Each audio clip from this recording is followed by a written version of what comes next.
Electronic games about to crash. Amstrad enters the console wars.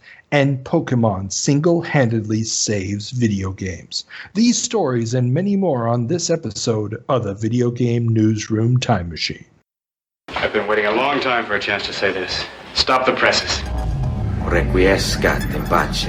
Makes him crazy, man. What is a man?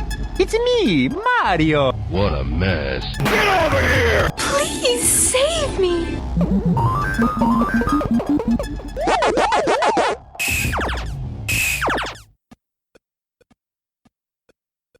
Welcome back to another episode of the Video Game Newsroom Time Machine. I'm your host, Carl, and this is my co-host, Peter. Say hi, Peter. Hi. Excellent. So, I really worked on my introduction during last week. Oh, excellent.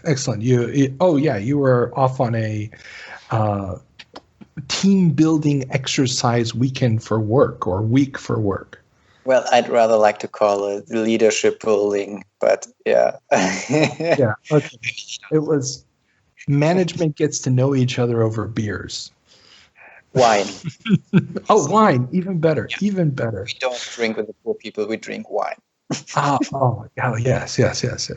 And that's why I have a beer next to me this evening. Oh, poor professor. What can I say? The lowly life of a university employee. So, but we are back. It's September 28th. This is the September episode. We're going to get it in right under the deadline. And for those of you just tuning in, this is the Video Game Newsroom Time Machine, where every month we go back through the history of video games, 40, 30, and 20 years to see what was making the headlines that month in those leaps back. And that was not the most eloquent way of saying that. I obviously shouldn't have started drinking the beer to begin with. So, yeah. And I guess we do more banter, get right to it. What's the protocol here today? Should we just jump right in? Yeah, let's just jump right in because I think we have way more topics to cover this time than we ever had to cover in the last episodes, man. Yeah, that's definitely possible. Okay, so we have a lot to cover today, and just, of course, the standard warnings. We're using cover dates of magazines and newspapers to date the stories. That doesn't necessarily mean that they happened in September, for example. It just means that that's when it got reported on, and this is the only way we can really keep track of everything. Also, if you want to get a hold of us, have questions, corrections, whatever, you can email us at videogamenewsroomtimemachine@gmail.com. Contact us on Twitter at videogamenewsr2. Find us on Instagram, or leave us a like or a message. It really would be cool if you guys did that. And of course, we have a Patreon where you can throw in a $1 or $2 every month to help us pay for the hosting costs here. And if you do that, you get early access to our interview episodes. And a new interview is up right now with Jerry Wolosenko, one of the earliest distributors of software in the computer business. So we're talking late 70s, early 80s. He was also the brother of the founder of Synapse Software, which if you were an Apple II, Commodore 64, or Atari 8-bit player back in the first half of the 80s, that is a name that means a lot to you. Jerry would then later on be the U.S. liaison for Psygnosis, and then he was involved with Harmonix, the guys who brought us Rock Band and Guitar Hero. I mean, wonderful conversation, tons of fun anecdotes. And yeah, the guy is actually just super, super cool. So go ahead. If you want to listen to that early, become a Patreon supporter. Otherwise, you'll just have to wait probably another month or so until we get to that. And that's the pitch I have. Am I forgetting anything else before we get to corrections? Not that I know of. Excellent.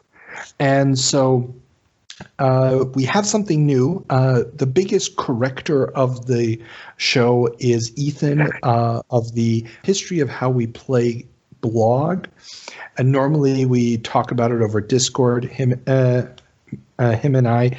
And this time around, I actually sat down for a conversation with Ethan, partially because we also have a special episode coming up with him, which we'll talk about in this next segment. So we're not quite sure what we're going to call this little thing, if it'll be recurring or not, hopefully. But if not, doesn't matter. He suggested that we call it Correction Corner, which is what another podcast calls their corrections. Me, as the former criminal defense attorney, I like the Department of Corrections. Just sounds. What about the I'm way too tired to type as much as I had 2 episodes? Yeah, but that's a little wordy, don't you think? I know most of the mistakes come because I didn't write everything down ahead of time in the notes and sort of freeballed it, and that's where most of the mistakes come from, especially this time around. I made a real doozy. But, okay, I'm going to go with Department of Corrections for now, and we'll see if that sticks or we keep changing it up. So here we go with the Department of Corrections with Ethan. We have a special treat today. Normally our corrections come almost exclusively from Ethan of the History of How We Play. And today we have Ethan here with us to correct. So, Ethan, hit me. What did I screw up last time? Oh, well, this time you're going to get a little 1-2 punch on you right here. Oh. Okay, so. I feel the pain already. Come on. Hit me. All right. First one is you described Gary Stern as a pinball designer, and he might be credited on a table or two, but he was always just an executive guy. He's a lawyer, actually, by trade. So he wasn't someone who was going in there and designing pinballs. If he's credited on something, it's just a ceremonial sort of thing. And same with his father. His father is credited on a table or two, Sam Stern. But that wasn't his main function within the company. Gotcha. Okay. I probably got confused because in the trade advertising for Stern Electronics of the early 80s, they keep trying to make it sound like Stern is the brains of the operation as far as what makes pinballs great. But that was probably just a little bit of hyperbole. Yeah, marketing stuff. They say the same thing about a lot of the other pinball companies, like Ray Maloney. At Bally, he didn't design any tables, but he knew what was good. Gotcha. Okay, makes sense. I stand corrected. Okay, the next one I don't think is completely. I didn't say it completely inaccurately, but there was information that I missed. Correct? Yeah, I can't remember exactly if he said that it was the first advertisement, but Mystery House. You mentioned that there was an advertisement in Southside in September 1980, but that was not the original printing of that ad.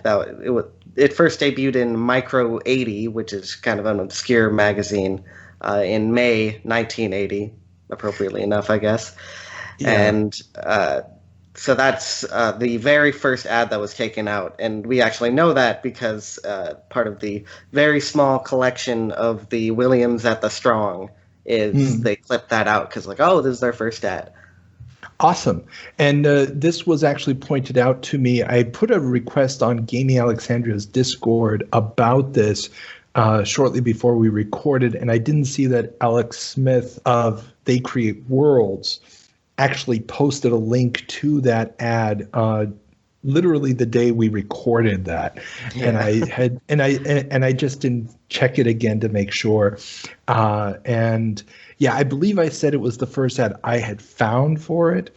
And if you go back and listen to my Al Lowe interview, Al Lowe makes a mention that Ken Williams, in addition to Mystery House, had also made some weird little shooting game. I think he called it an artillery game, but well, he didn't make it. His brother made it.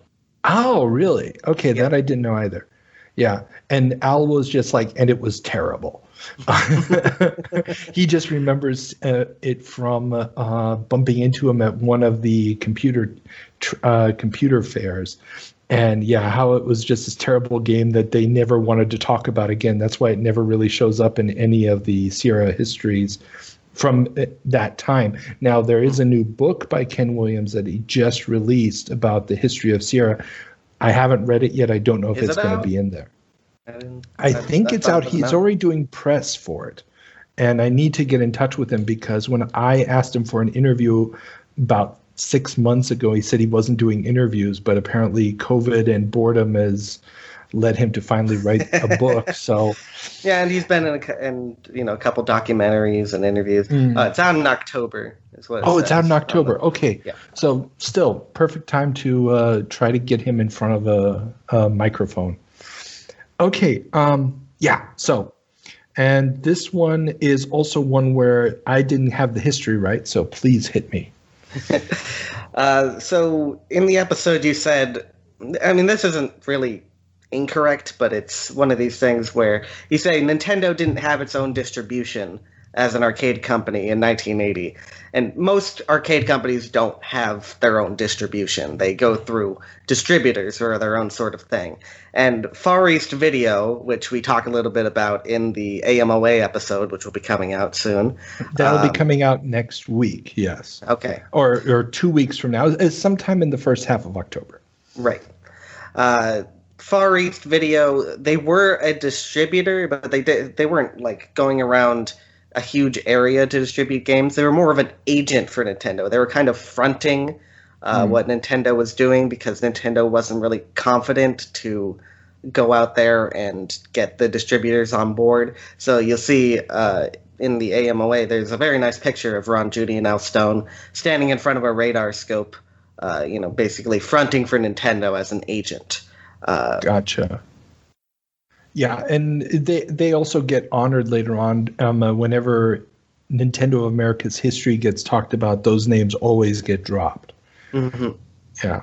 Okay. They were, a couple of the very early employees because they basically went from that agent status to being employed by Nintendo in Redmond, and then went on to do lots of cool stuff. Al Stone headed the arcade division, and Ron Judy set up a lot of their stuff in Europe. Gotcha. Okay. And then, the next one. Oh, yeah. I can't believe I did that. Jumping forward to 2000, you made a mention of John's brother Adrian at id. Yeah.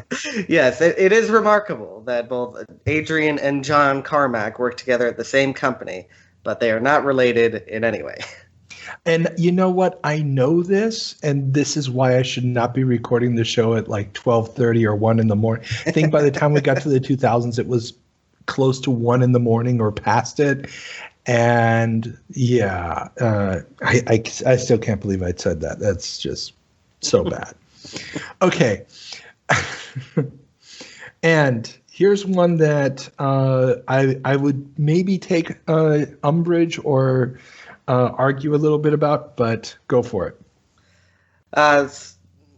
You were kind of confused when you were talking about Looking Glass, of like what the relationship was to Irrational Games, who would later do BioShock and whatnot. And again, this isn't really something that you said wrong. It was just that Looking Glass, it's a diaspora basically into Irrational. It's more complicated. I'm not going to try to explain the whole thing, but Irrational was a split off from Looking Glass, and they so most of the staff at Irrational was Looking Glass staff, and in fact they actually worked in the Looking Glass offices initially until they got their own offices during the development of System Shock 2.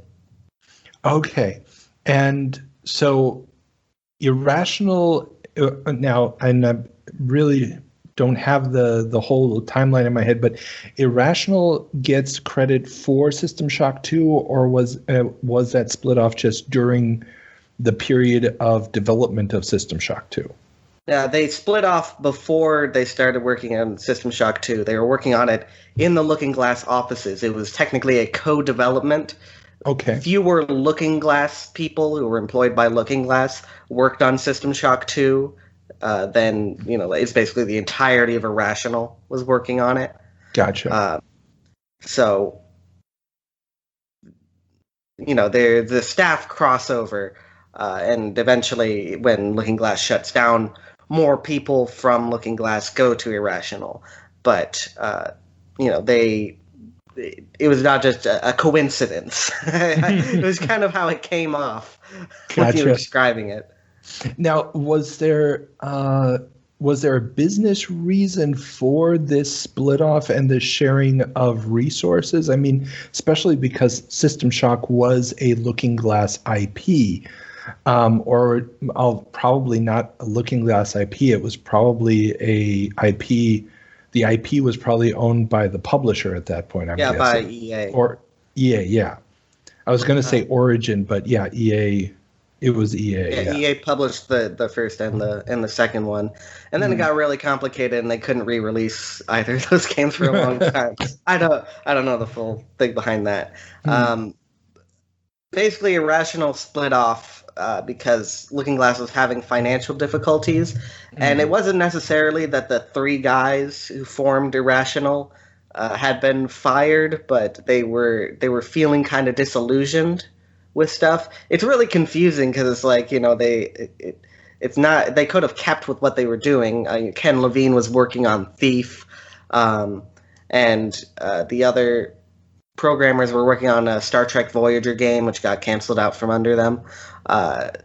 And they decided to just go form their own company, and they got this arrangement with Paul Neurath to work in the Looking Glass offices for a period of time until they could, get their own publishing contract, have some money coming in, they can go off and do their own thing. They were given basically free facilities, and Ken Levine in one interview is like, I wish I could sucker some other developers to just kind of work for me basically for free for a little while while they get working. So I'm still trying to suss out, like, why did they do this? But basically, they were given the opportunity because they were good people. They didn't leave on, bad terms or anything. Gotcha. And it does kind of speak to the, I don't want to say the hacker ethos, but even in 2000, we think of the industry being this very mature, suit-wearing, multi-billion-dollar industry. Oh, but Looking Glass was not that, I tell you. Exactly. Well, and that's the thing. I mean, Looking Glass has its origins all the way back in Origin's period of time, moving back east. And so you have still, it's probably just a different feel from those early development days in the early 80s that just was a hangover that wouldn't have been possible at any other time, or wouldn't have happened at most other companies, even at that time. Yeah, I mean, Looking Glass, then this goes to another thing to put in the corrections. Again, this is a fuzzy correction. One thing that you said is that Looking Glass was independent, which they technically were not. They were owned by another company, Intermetrics, which wasn't a software publisher. So they were in this very strange situation where they had an overlord and they had some people trying to come in and make it more business-like, but they didn't have to adhere to an intense release schedule and have producers breathing down their neck all the time. So it was more of a leisurely atmosphere to work there in those days. And the main people came out of MIT, which is the birth of the hacker culture. So they they were just kind of built around this idea of freedom and Nerf gun fights and lots of other things that I've learned a lot about. I'm very into Looking Glass, so I'll believe it. I believe it. I missed out on almost all of Looking Glass due to the fact that I was still an Amiga user up until 1996. So by the time Looking Glass's really big breakthrough moments like Ultima Underworld and stuff completely went by me. As far as my play experience, I kept reading about it. I saw it occasionally on friends' computers, but there was no way my Amiga 500 was ever going to be able to tackle that with the 68,000 chip. So yeah, unfortunately, I missed out on a lot of that. Okay, then there's what's the next one here? Nothing. We're done. Oh, okay. Ethan, thank you as always for your service to truth, justice, and the Video Game Newsroom Time Machine way. Something like that. Wow, he really got you there. And there's me believing every word you said. And then this kind of disillusionizing, man. I'm sorry, dude. I am really, really sorry that the pedestal upon which you have put me has now, well, I don't want to say fractured. It's more like a low, small but crack. It is actually pretty even lower. So, yeah. You mean the pedestal was in the basement to begin with? Well, and the only reason you put me on a pedestal is because of the water in the basement, right? Yes, exactly. Oh, okay. Well, now, so is put you in the basement and chain you up fantasies. I think wow, dude. Yeah, I don't even know if we want to go there. Do I need to talk to your girlfriend about this? I know, but maybe to my therapist. Yeah. Okay, it's on the list. Okay. Man, so hear all those comments of people that told us that our episodes aren't long enough. Yeah, that's fortunately or unfortunately never been an issue. Go figure. We want to use them anyways, and I think we'll start not 40 years back, but 50 years back. What about that? That sounds like a very good idea, especially this month. And unfortunately, we don't have a little blurb for this jump like we normally do, but just imagine some really cool sounds of 1970. Disco hasn't been invented yet. It's the end of the hippie era. There'll be something, protests. So just like today. And we're in 1970. 50 years back.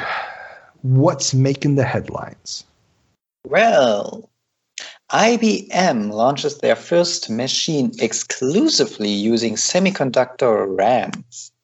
For the first time ever, IBM has introduced a general-purpose computer using semiconductor RAM for its entire memory as opposed to the traditional magnetic core RAM.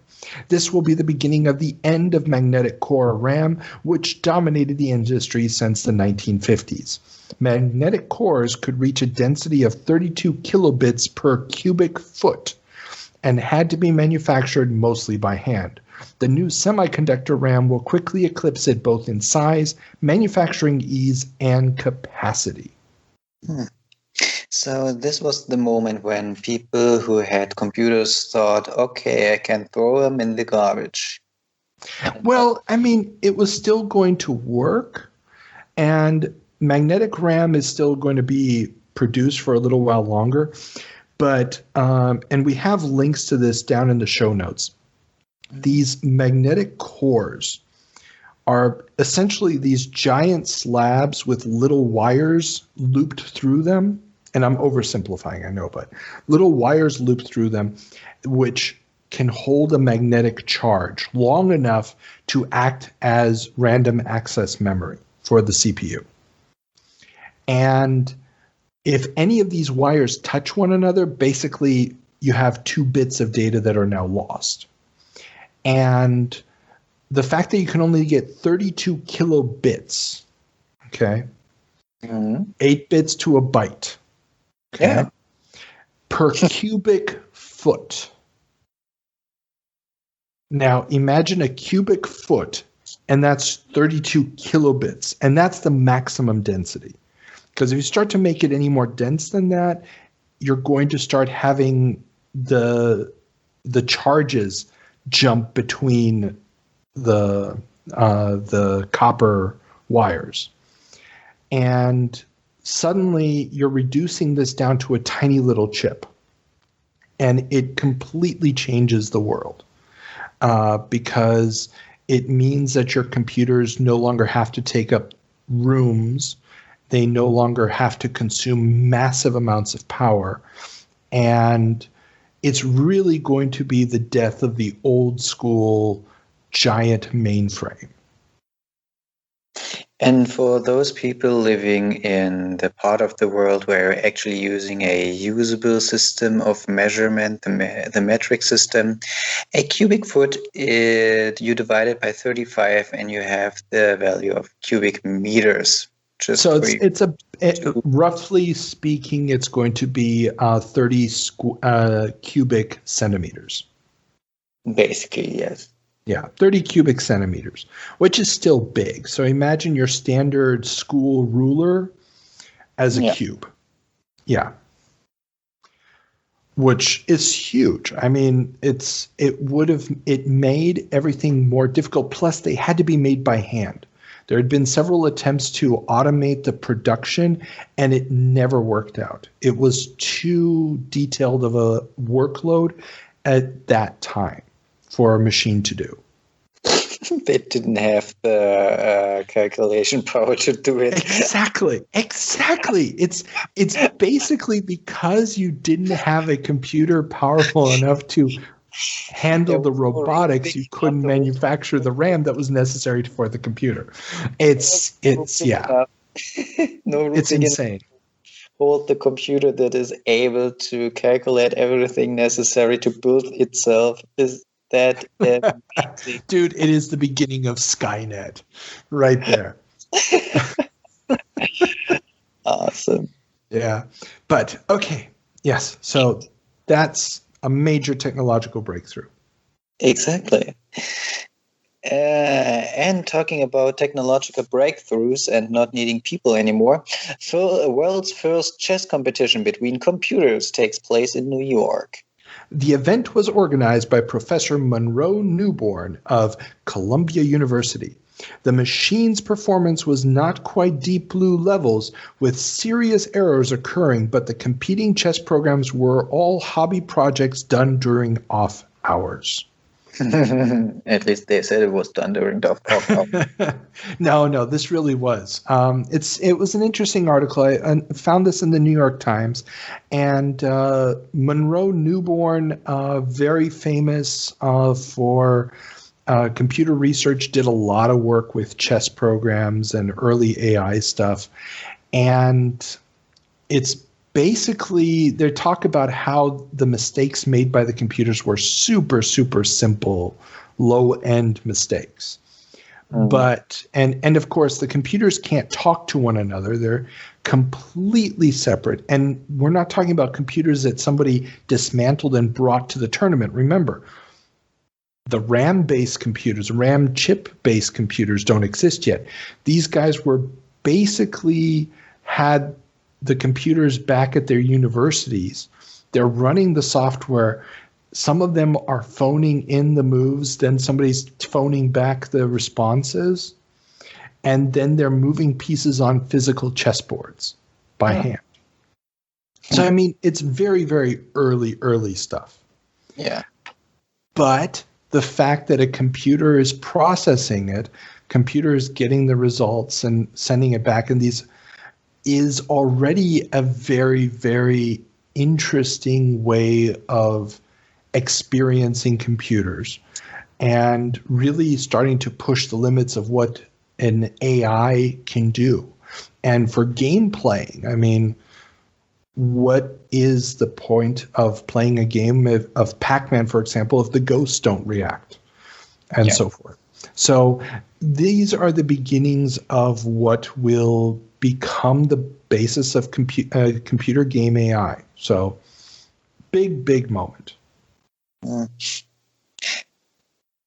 I'm just wondering that they took a pretty complex game such as chess. Maybe just because they could, but aren't there easier games you can use a computer for? Yes and no. Chess, and there's an interview sitting on my hard drive, which I need to finish the follow-up for. I actually started it like 2 years ago. It was the second interview I did with Larry Wagner. He was a programmer and designer for Atari. And he did the Atari chess program. And I asked him the question, why chess? And he said, well, it was just basically, it become this iconic thing that everybody wanted to do chess because chess has very, very strict rules. You have a very limited number of fields on the board. It's a universally understood game. So the strategies that are possible in chess have all been exploited and learned over centuries. So what it means is that you have the biggest possible base of players. You have a already established set of strategies, and there is no one single all-winning strategy. Yeah. That's the other key thing. That it's not like some games like, let's say, tic-tac-toe, where there is a winning strategy. You can always win or at least tie in tic-tac-toe if you're not screwing up. But chess doesn't have that option. And so that made chess more interesting and, again, like this competition, different people are developing these chess programs, not necessarily for this competition. They're just developing them for shits and giggles in their spare time. And the fact that somebody is now saying, hey, let's have a competition, a lot of these guys just had the programs laying around anyway. Mm-hmm. And if it had been designed specifically for the tournament, they probably could have put in some kind of rules for how the computers would interact, and they would have been able to have the computers interact with one another directly. But they didn't have that because it doesn't – I'm speculating here a little bit, but after reading books like, for example, Hackers, which has nothing to do with the movie or the play – it's a famous book from the 1980s about the early days of computer programming, especially the guys at MIT that were programming at night because the mainframes could never be turned off. Turning it off would take hours and hours to turn it back on. So they would just leave the processor running all night. And when the normal researchers left, these guys would get access to the computer in the middle of the night. And so in the 60s, these guys are programming the first text adventures, the first strategy games, the first chess programs in their spare time late at night. Yeah. And so this is the kind of person who has now got a chess program that they're entering into this competition. Yeah. Those were the times when people actually had useful hobbies. Well, some people would have argued it wasn't all that useful, but hey, a lot of interesting stuff came out of those early days that created the industry, the gaming industry as we know it today. Okay, but that's enough for our 50-year jump. We're not always going to be doing 50-year jumps. I've just started to collect stuff and look around for things that happened before our opening window, which was November of 1978, was the earliest date in this series. And I just decided there's a couple, not too many, but there's enough important events sprinkled around that when we need to do a 50 or 60-year jump, we're just going to do it. Good. Cool. Because we're free, wild. Yeah, just because I'm obsessive and compulsive, okay? It has nothing to do with anything else. Okay. We don't suffer, it's not disorder. And now we shall turn on the time machine and go to September of 1980.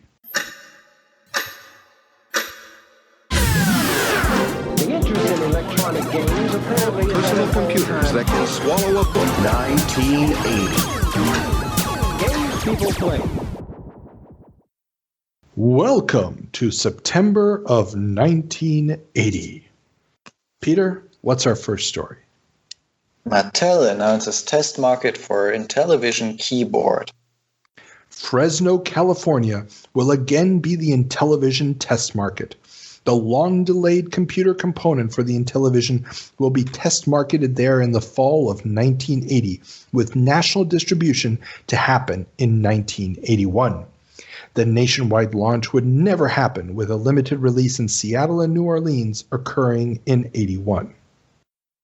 So, we've talked several times on this show already about the Intellivision keyboard. And yeah, this is basically the next big milestone in the fracas that will become the Intellivision keyboard component. And they're basically trying to sell you a computer add-on for your console, and they can't get it to work. Anybody who's listened to the Dan Daglow interview that we have will know that this thing was a mess from the get-go, and internally they developed a handful of products, and then they basically were like, yeah, let's forget about this. And they only did the releases later on in Seattle and New Orleans, as far as I understand it, because of government basically threats of prosecution, because they had advertised it from the beginning, advertised the console as having this computer component, and there were people who only bought the console because they were expecting to also use it as a computer, and, well, the computer never materialized. Sad. Very, very sad. I'm just wondering why they... And I mean, we talked a lot about this in earlier episodes, so I don't want to get too deep into it. I'm just wondering why they did so much advertisement for that thing when they're at least not sure that they can produce a working system. Well, it's not that they couldn't produce a working system. It's more an issue of, and we've talked about this as well, at this point in time, sort of 1979, 1980, 81, well, 81 is already a little bit past this, but 1979, 1980, people were looking at game consoles as a stopgap measure, as sort of a cheap way to get people used to the idea of computers in the home. But they were never going to last. Consoles were supposed to just be a stepping stone on the way to home computers. And once you were able to produce a home computer, there would be no purpose in owning a console. The console was not going to make it past this first major generation of cartridge-based systems. And so you have Atari with their 8-bit line, the 400 and the 800 computers. The original idea was that the 800 was going to be the computer that's got a real keyboard and everything, and the 400, which has less RAM and only has this membrane keyboard, wasn't even supposed to have the keyboard. It was supposed to be just a console. So the same CPU, the same graphic hardware, just less RAM. That was going to be the console version, and then there was going to be a computer version. And they're so convinced of the fact that the console thing is not going to make it past the 2600 that they just turned both of them into computers, because they're so afraid that there won't be a market for consoles.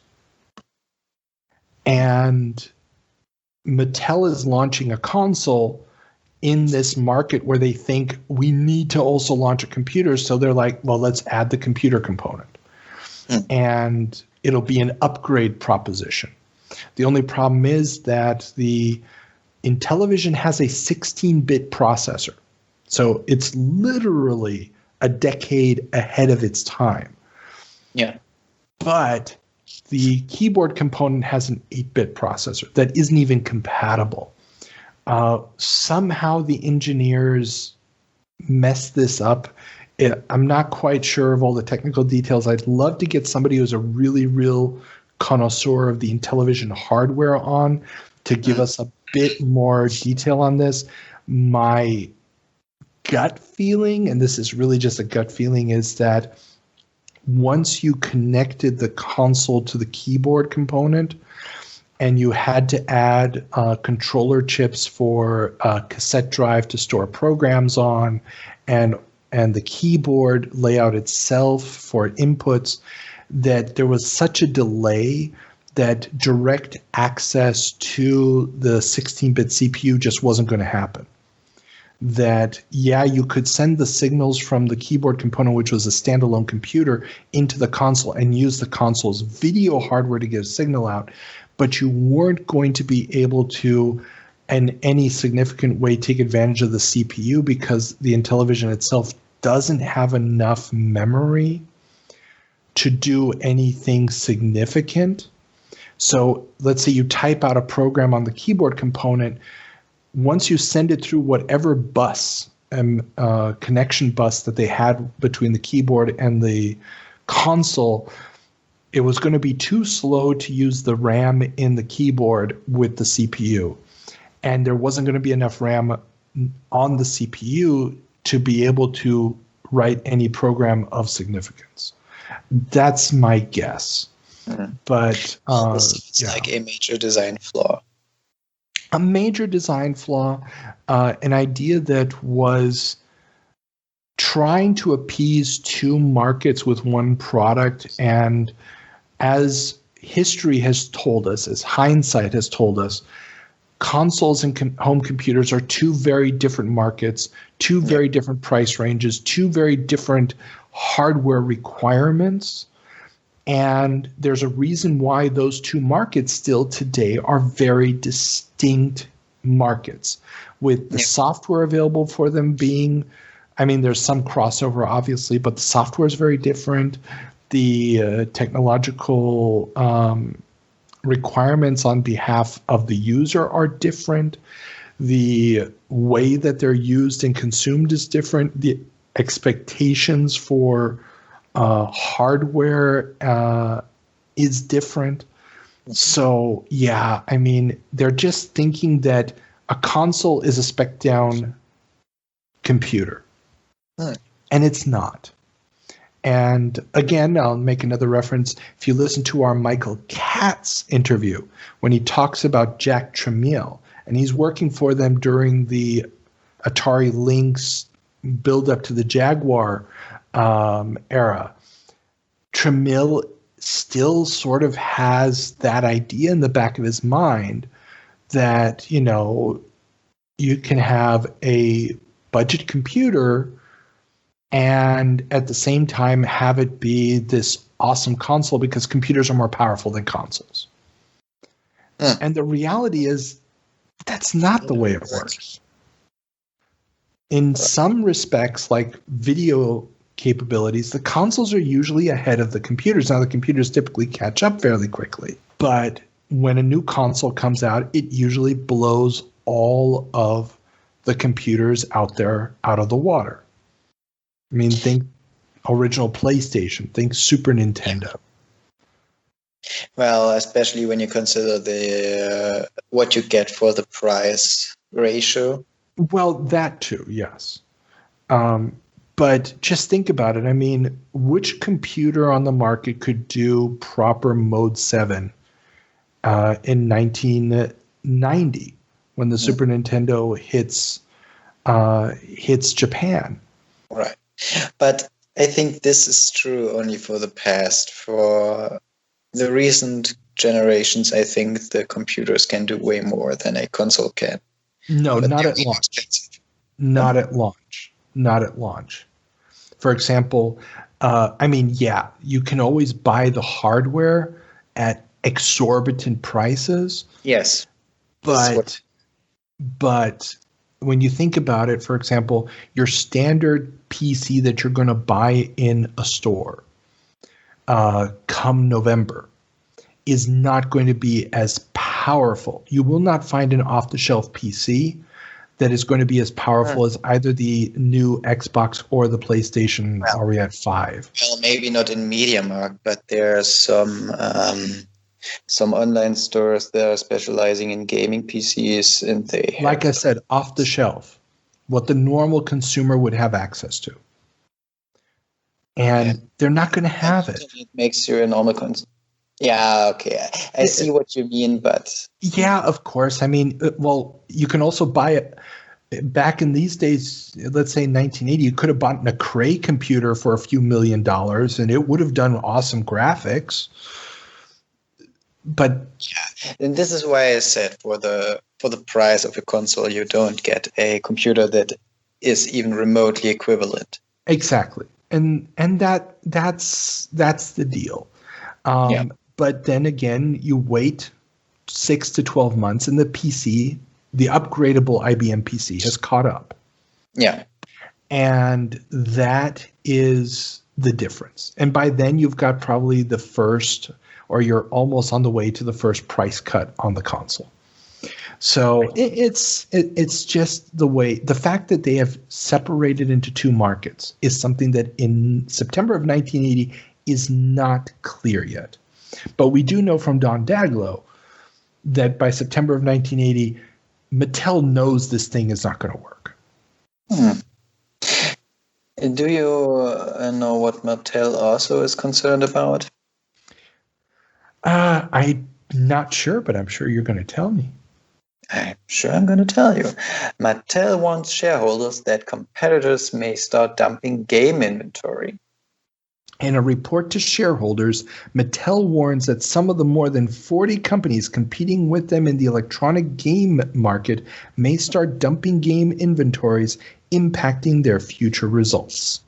So basically, they had stuff in their storages that they didn't need anymore, so they were dumping it on the market. Yes and no. Now, we're not talking about video games here. Remember, Activision is the first third party to hit the market. They just started a couple months ago. We're talking electronic games. We're talking the little handheld ones with blinking lights. And, and for the last couple years, you've got more and more companies jumping in. You've got Coleco, you've got Mattel, blah, blah, blah, blah, blah. And we just had Nintendo join in with the Game & Watch being distributed by Mego in the United States. Mm-hmm. Everybody's getting into these little LCD and blinky light games. Yeah. And they're so relatively easy to manufacture, so relatively easy to design, and so relatively easy to copy that the market has been flooded with them. We talked about this a few months ago where the toy industry is starting to get really worried about this. And I mean, I haven't talked about it here directly, but the last 12 months worth of toy trade magazines, there's always these comments from different toy store owners in different regions, and they're all basically worried about this Christmas. Christmas 1980 is a Christmas where the United States is in a recession. Yeah. The economy is going downhill. There's an election coming up. Nobody's quite sure how that one's going to go. And these relatively expensive devices, these electronic games, which are already much, much more expensive than what toy stores are typically used to. They're used to, your couple dollars for a cardboard board game or some little plastic toys. They're not used to the $40, $30 electronic equipment. And all of these manufacturers are popping this stuff out more and more and more, and they're not sure, well, which product do we buy? How many of these can we afford to get stuck with without losing our shirt, without our entire yearly profit margin disappearing in December? Yeah. And Mattel sees, I mean, you've got 40 companies, more than 40 companies producing these games. Mm-hmm. The market can't support that many manufacturers.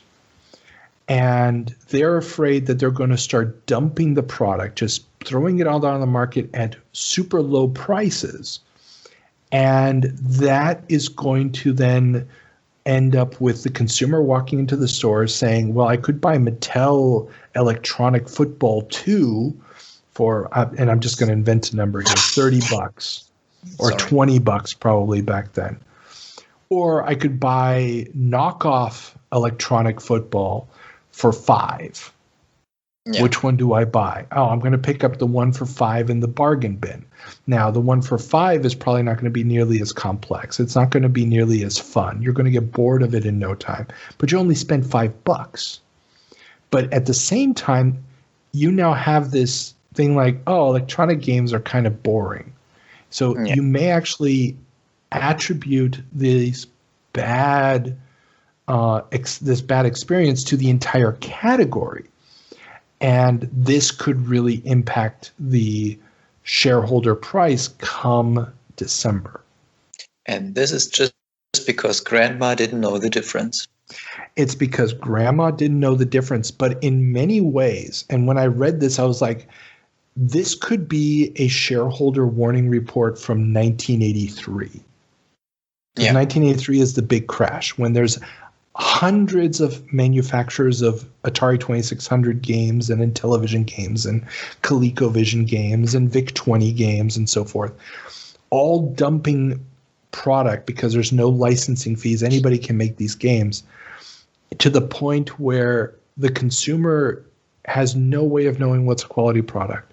The toy stores are just going to buy a ton of stuff, and when it doesn't move, they're going to want to return it, but the fly-by-night companies can't take it back, and then they just dump the category altogether.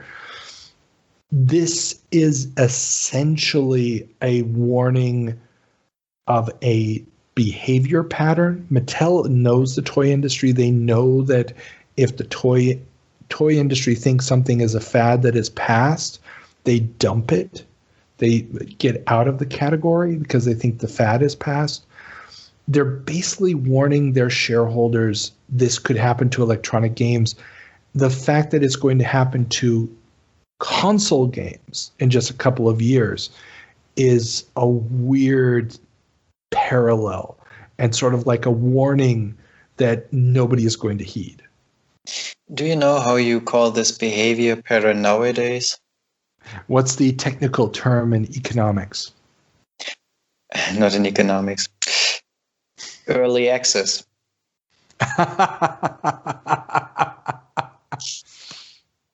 Okay, walk me through the comparison with early access. You dump a product on the market that isn't quite finished yet, and you charge more or less full price. Okay, so basically what you're saying is that Star Citizen from Chris Roberts, that's been in early access for about a decade now, yes. Yeah. And what was it called? The game No Man's Sky.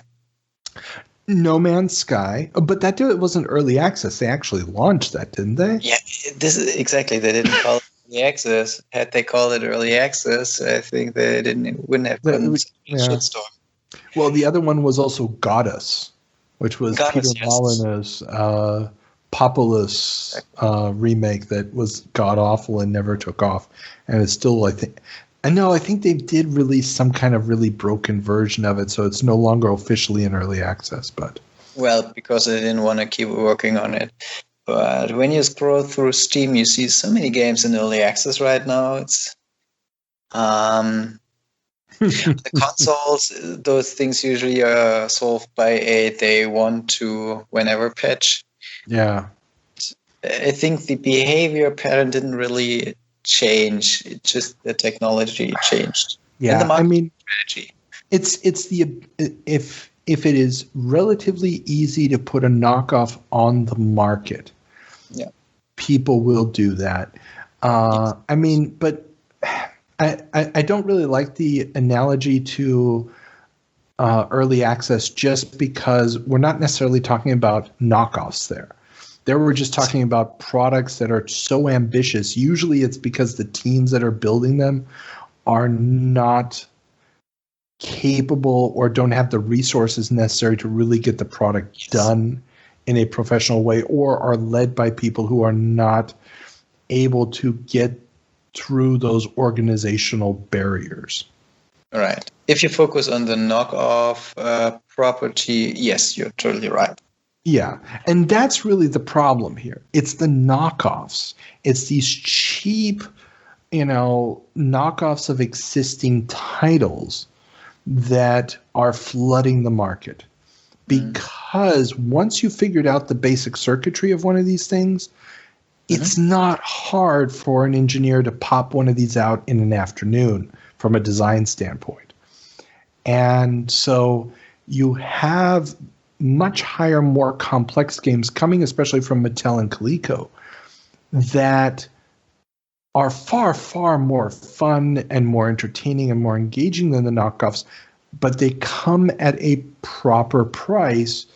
And if the competitors start to dump, it's going to get lost in the crowd, which is also why we've seen, we've talked about the last couple months, these increased pressure on television advertising that's coming for these products, so that they will be distinguished, so that kids will be like, I want Mattel electronic football too. I don't want just anything.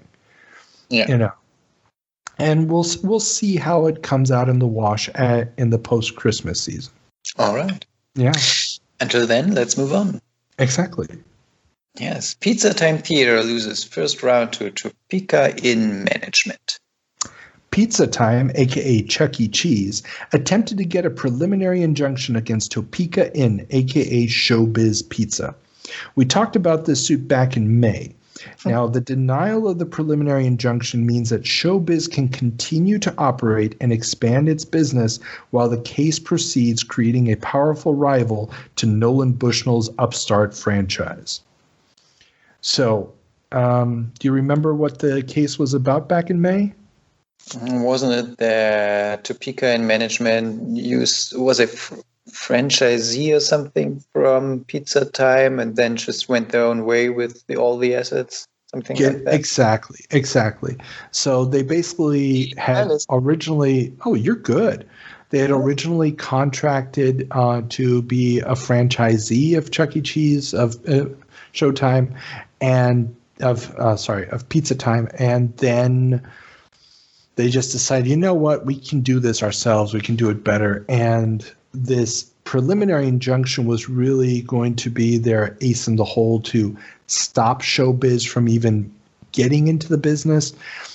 Because this gets denied, it'll go on for a few more years. We'll talk about it when it finally gets cleared up. But ultimately, Pizza Time is going to get money out of it and payments. But it's not going to be enough. And Showbiz will end up buying Pizza Time and renaming themselves Pizza Time, aka Chuck E. Cheese. So Showbiz will end up winning in the long run, mainly because Topeka in management, which was already I believe, restaurant and hotel chain, they just have, I think, more professional management. They have deeper pockets to fall back on when the arcade business starts to slow down, and they're just going to outlast Chuck E. Cheese and be able to then take them over. Okay. So what was the reason for the preliminary injunction being denied? Now, normally when you want a preliminary injunction, which means that the court says, okay, yeah, we will have a trial, but before the trial even starts, I'm going to tell one of the parties that you can't do X, Y, and Z while the case is pending. This is typically because some evidence has been presented at a hearing that convinces the court that there is such a high likelihood of the party that's suing winning that you would just be causing more harm by letting the other party do something. Okay. And we saw this with the Game Genie as well, where the judge was so convinced by the argument that the Game Genie was going to be found to be legal that they forced Nintendo to pony up millions of dollars and put them in escrow, put them in a safe account to make sure that when Game Genie does win, that money is waiting for them for the lost sales, but he still forced them to not sell in the meantime. And so in this case, the question was, can we stop Showbiz from going forward while this case is going through the courts? And remember, at this point, Showbiz has already started, either has started operating or is just about to, which means that they've already paid for rent, they've already invested in animatronics, all this stuff. So to tell them that they have to stop, well, how are they going to keep paying the rent? Yeah, the injunction would have bankrupted the Showbiz operation to the point where they wouldn't have been viable even if they had one. And so this is why getting a preliminary injunction is difficult. You really have to convince the judge, you know what, you're going to probably win. It could turn out the other way, but the chances are so likely that we might as well just stop you from doing this because you're just going to harm the person that you're already harming. Okay. Yeah. And I know that's not a super legal, technical way of describing it, but it gets the idea across. It did. Yeah, thank you. Let's move on. And the future is now because Stratovox brings speech to the video games. Taito, I can never remember how to pronounce it. I just say Taito, will be launching Stratovox, a game developed by Sundenshi KK, later known as Sunsoft. It's Sunsoft. It's a space shooter with a protect humans twist, in some ways similar to Defender, that will be the first arcade video game to include speech synthesis. Granted, the 2 exclamations in the game aren't really understandable, but you had to start somewhere. The same issue of Playmeter that mentions this also mentions that Stern's second video game will be Berserk, which is going to be famous for having a lot of speech samples as well. So this is the new frontier. We talked about speech samples last year in pinball machines. And now similar, if not the same, synthesizer chips are showing up in video games. The link in the show notes to this Stratovox running, and I honestly couldn't tell you what they were saying. It's just it's terrible. But I mean, they put Vox in the title because there's voice. Two lines. Exactly. But I mean, it's one of those situations where, that's something new. It's something new. You went into the arcade and you heard this thing that sounded like speech, and you're like, "Whoa, it's talking to me!" And yeah, it's not great, but it is a technological innovation, and it's coming from Sunsoft, which is going to have a very, very important career later on as a company, produce a ton of classic titles. And as far as I can tell, this is, I think, their first game that gets to the US. I may be wrong there. Somebody can correct me on that, but I think this is their first game.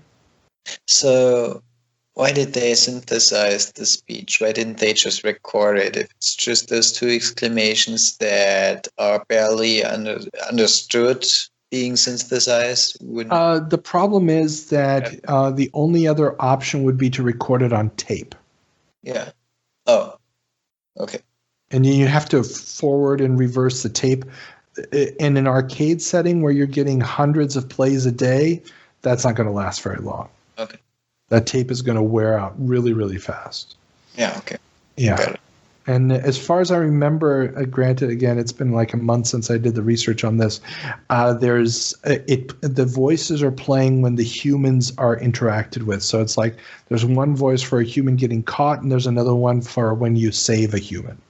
Oh no! Oh yeah! It's something. I found text of what it's supposed to say. I never heard it. I never. But yeah, so. Speech is going to become very, very important very soon in a lot of games. And it's one of those innovations that's really going to add some depth to games. But right now, it's still a very difficult thing to implement, a very expensive thing to implement. Okay. Okay. Sticking with the arcades. Williams is entering the video game biz. Williams, longtime player in the pinball and gambling machine business, are taking the leap into arcade video games. They're being very coy about their first title, which will be shown at the AMOA show. They promise it will be revolutionary both in technology and concept. The last-minute release, a small number of test units will go out in September with a debut in October at the show, is meant to prevent copycats. So, for those in the know, and we mentioned this in the corrections section, Ethan and I did an entire episode about the 1980 arcade and Amusement and Music Operators of America show, because there's so many firsts that happened in the 1980 show that we had to do a whole episode on it. This first game is going to be Defender. Now, Peter, have you ever played Defender? Well, of course not. Oh, so sad. You hurt me. You hurt me in my soul. Okay. Yeah. You have to play Defender. It's one of those all-time classics. It starts so many things that are going to become standard. It's one of the most complex games of the time. Okay, thank you. Well, I mean, it's super basic by modern standards in video games. But it's a spaceship flying left or right. You can change directions. You have a button to change directions. Mm-hmm. You have a landscape. You have a bunch of human beings at the bottom. You've got these little green aliens that are flying down trying to capture the humans. And if they capture a human, they'll carry the human all the way to the top of the screen. And if they get to the top of the screen, they'll meld with the human. And the human is lost. And so you have to fly around, and you're flying around really, really fast, especially by those days standards. And you have to shoot the green aliens before they get to the humans, or while they're carrying the humans up, you have to shoot the green alien without hitting the human. And then as the human is falling, you can fly at the human, pick them up, and then have to bring them down to the ground without crashing on the ground. So get just close enough to the ground to drop the human off and then take off again. Otherwise, you'll crash. Okay. And, I'm just looking at a video of it on YouTube, and, well, it sounds actually pretty fun. Oh, it's an amazing game. It really is.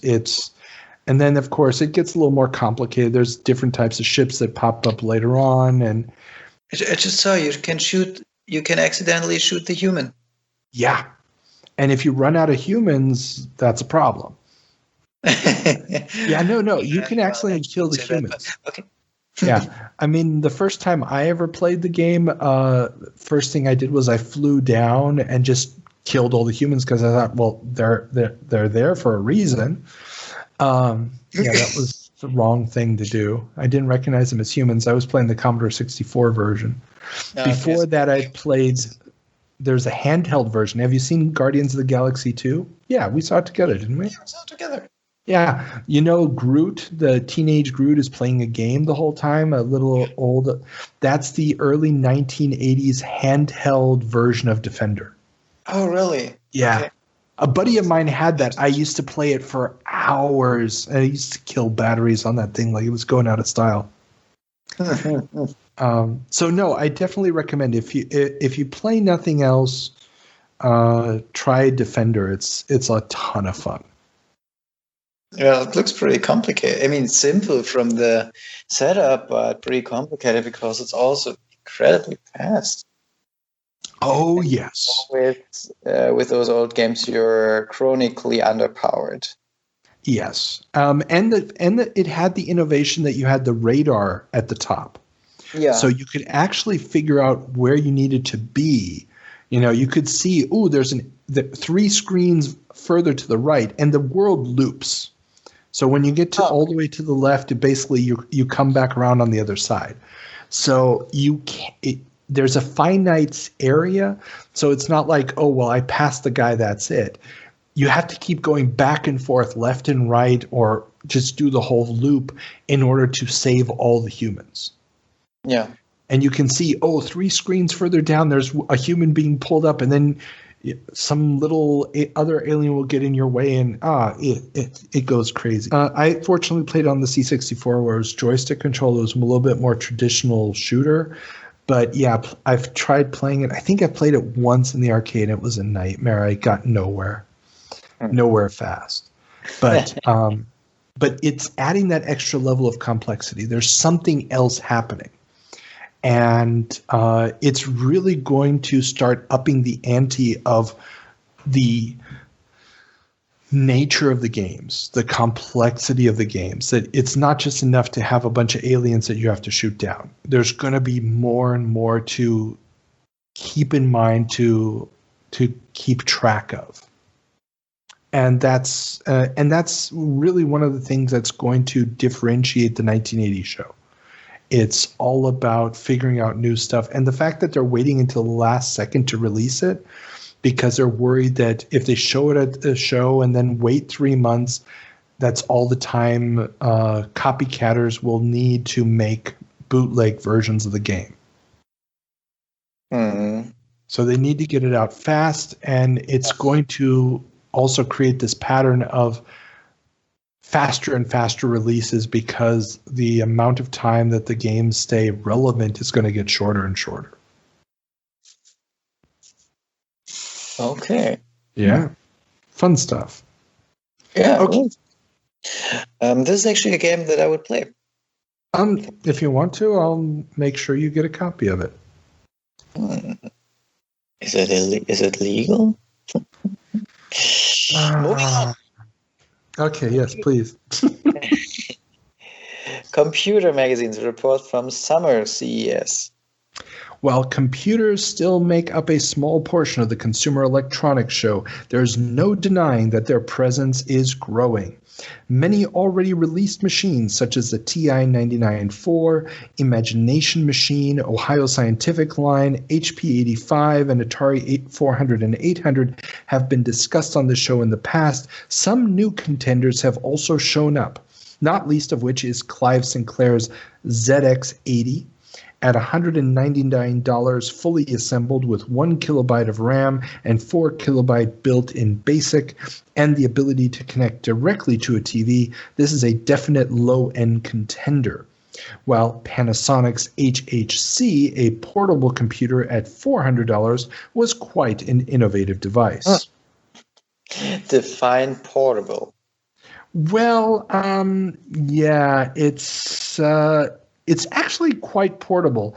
We've got a link to it in the show notes, and if you jump over to that link right now, I wouldn't call it super portable, but it's a luggable.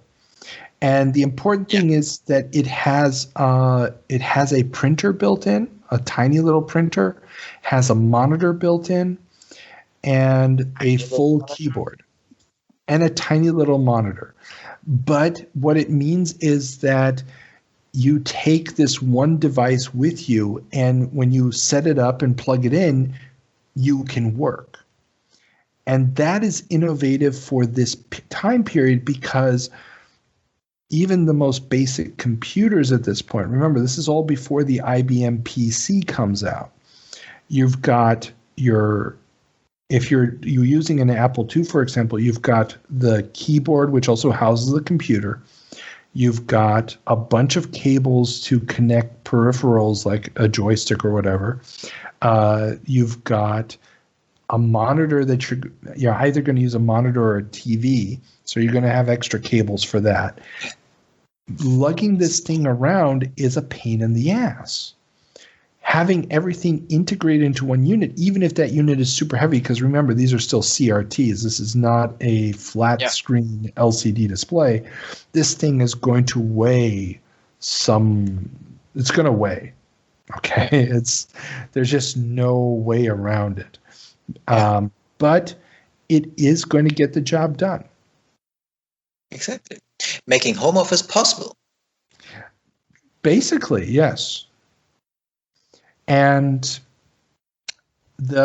now these machines are all nice and dandy, but the real showstopper, the one that's going to have the true historical value, the star of the show, if you will, was shown behind glass.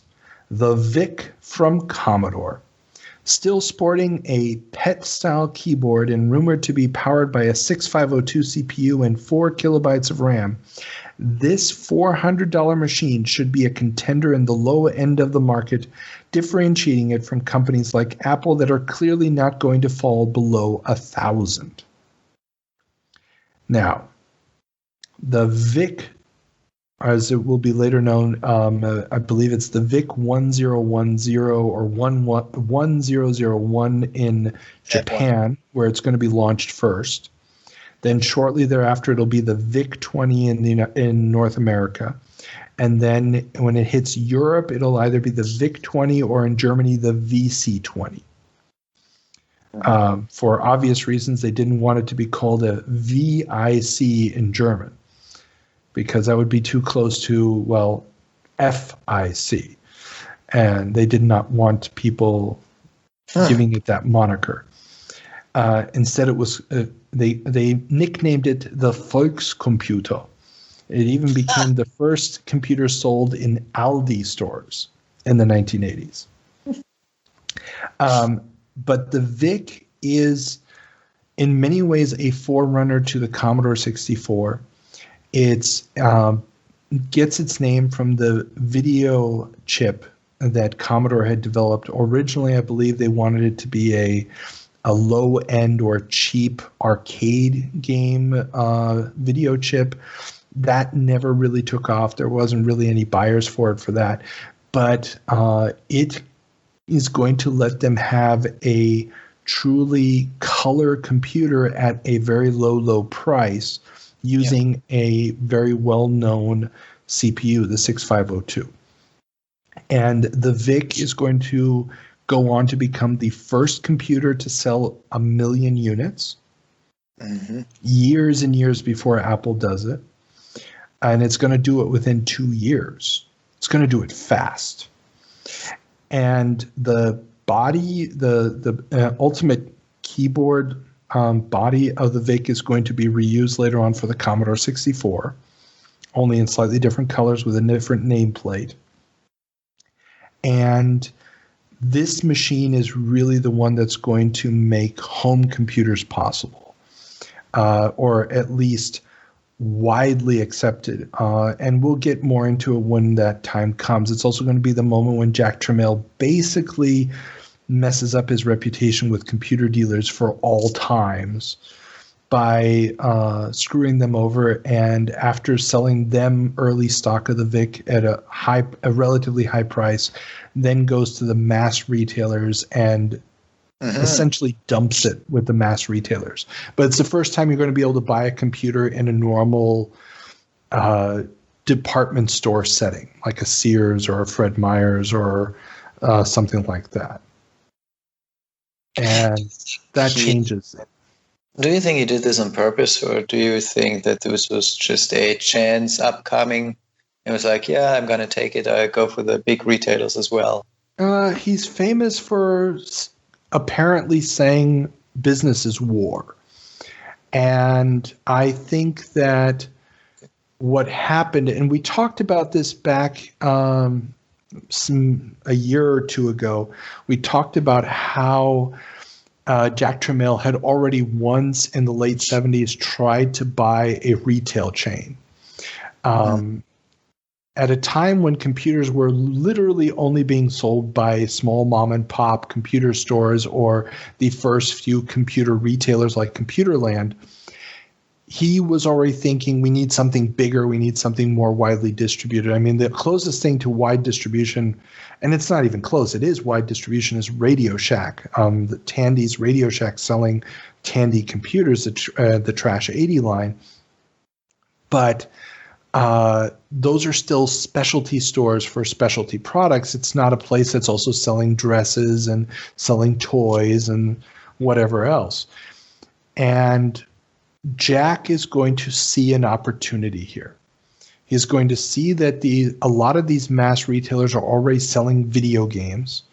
They already have a certain level of expertise with these high price, small items targeted at a younger audience. And he is going to say, let's move it to the next level. Here's the VIC-20. It has virtually no memory. It's going to launch with 5K instead of 4K. And yeah, you can expand the memory, but most people never will, which means that almost all the commercially available software of any note is going to be available on cartridge, because if you have to load it into memory from a tape and you can't access the storage medium again after that, your game's going to be very, very limited at only 5K. But if you put it on a cartridge, you can constantly go back to the cartridge and the user pretty much won't notice.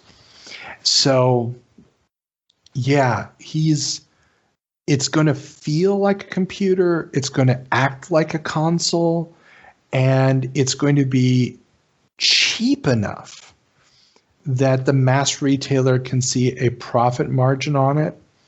And so while it's going to tick off all the computer stores that are going to be like, well, we can't compete against those prices, we can't compete against the big stores, now we're stuck with our inventories that we paid too much for. It's going to establish a relationship between Jack and these retailers that is going to make the Commodore 64 the most sold computer in the world, eclipsing the VIC-20 to the point where a lot of people don't even know the VIC-20 exists anymore. They're completely devoid of knowledge of this, even though it is the one that sets the stage. And when we get to the point, we will talk about the awesome William Shatner ads. Okay. Yeah. So, okay. Yeah, that was CES. Summer CES 1980. Interesting. And what I really like is they had those big names, or those cryptic names. Well, remember, they're not selling to the masses. They're selling to these everyday people. I mean, to these hardcore people. So the ZX80 is called that because it's using a Z80 processor and stuff. Yeah. Well, but still, a little catchier name wouldn't have hurt. Anyway, next topic. Japan takes on the US, not for white, but for 64K supremacy. A race is on between US and Japanese memory chip manufacturers to see who will be able to corner the next generation of computer memory chips. Most of the major players have either already introduced or are about to introduce their 64K chips, which will replace the existing 16K industry standard within 2 years. But will the US manufacturers be able to compete on price with the Japanese? Good question. A very good question. And we've talked in previous episodes about how the U.S. tried to organize a consortium of chip manufacturers in the late 80s, early 90s that collapsed. So this is going to be a race that's going to keep going. And it collapsed 10 years after this for the very simple reason that as soon as you thought, oh, we need to fight them on this turf, well, the next larger size appears, and now the entire race to upgrade the production lines goes again.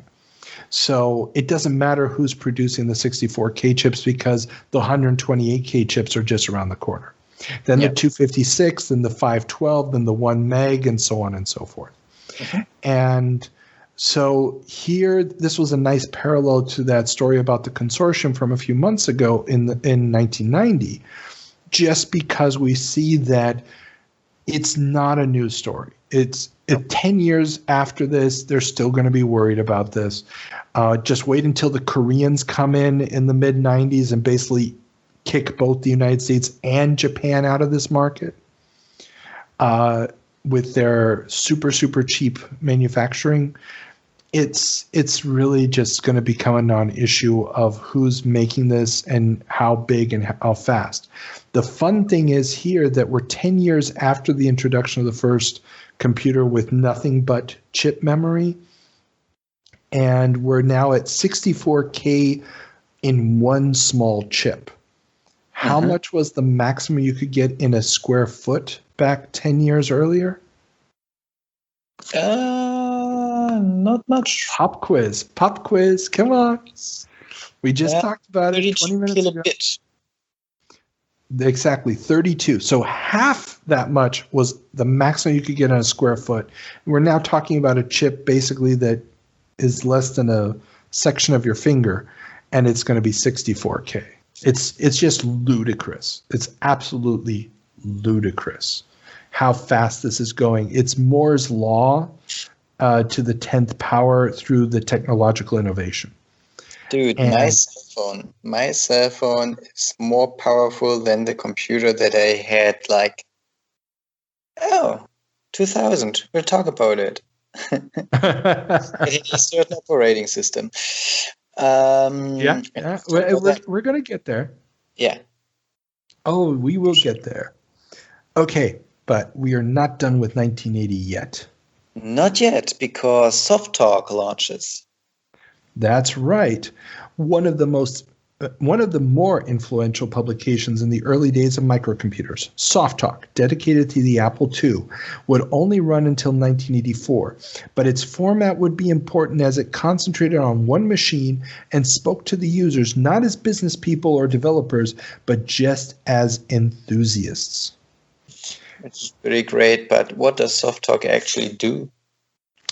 It's a monthly magazine that talks about the Apple II. Now, they still have, your how to code for it type of stuff, but they also talk about new software releases, which is a much bigger portion of the magazine than the existing magazines, which have their origin in, well, we're really here to teach you how to program because that's the only way to use the computer is to program your own stuff. And they talk incessantly in this magazine. I've only looked at the first issue, but they talk incessantly about how awesome the Apple is and how great it is to be an Apple user. And aren't you glad you're an Apple user? And we Apple users need to stick together to talk about how great Apple computers are. First major release tested. I really don't want to get into Apple, man. Yeah, sorry. It's basically reading it as like, oh my Lord. But yeah, so Dan Bunton, later Danielle Bunton Berry, one of the early luminaries of the computer game industry, had her big break with Computer Quarterback. The game gets reviewed in Soft Talk under the name of Real Time Football. They also call Computer Bismarck, which is also released by SSI, Sink the Bismarck. And they call Dan Bunte. They left the N off at the end. But it's clearly the same game and the same person and the same publisher. Danielle would go on to create such legendary titles as Seven Cities of Gold and Mule.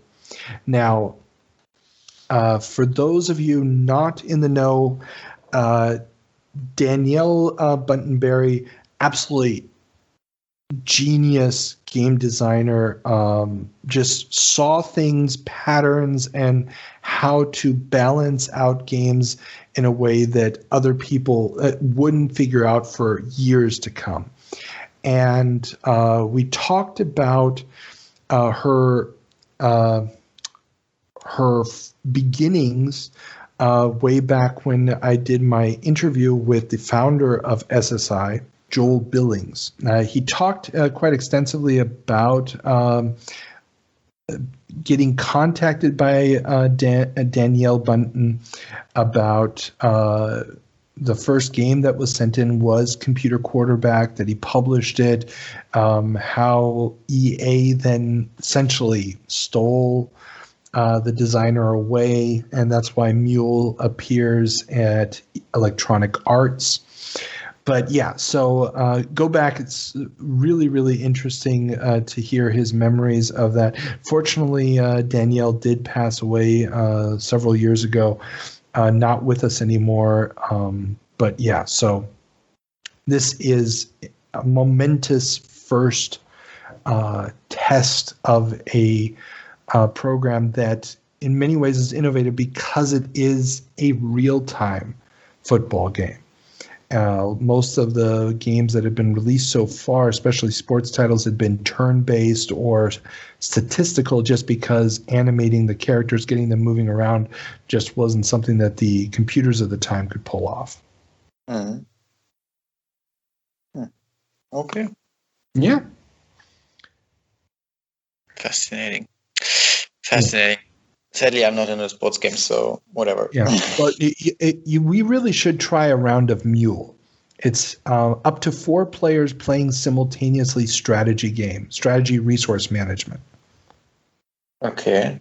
Oh yeah, and each player is is trying to exploit the natural resources of a extraterrestrial planet, and it's what? Sounds a little bit Dune-ish. It's very much, it feels Dune-ish with a little bit of a comedic bent, and it's everything from, exploiting resources, selling them off-world, building armaments, and the whole thing is happening with 4 players on the computer. It's an absolute classic. That is, it's one of those games that game developers speak of in super hushed tones. It's like the moment they saw Mule was like, oh, the lights went on from above. Yeah. And the voice spoke. Exactly. Okay, and our final story for 1980. Our final story of 1980 is about the other Trinity. While we are all familiar with the Trinity of 1977, the Apple II, the TRS-80, and the PET, 3 other machines introduced that year, the Bally Arcade, the Interact, and the Video Brain, are less well remembered. Creative Computing runs an article this month catching up with the current status of these also-rans. And I honestly I'd heard the name Video Brain in the past, and I knew of the Bally Arcade. I had to look up what the Interact was, and there's links to them in the show notes. But the Bally Arcade was sort of a hybrid console computer thing, which, it had potential. It gets sold off to another company, gets reissued for several more years, but doesn't really take off. And the other 2 are, they're attempts at home computers that really never grab the attention of the market for whatever other reason. But I thought this article was worth discussing, or at least mentioning. There's a link to it down below.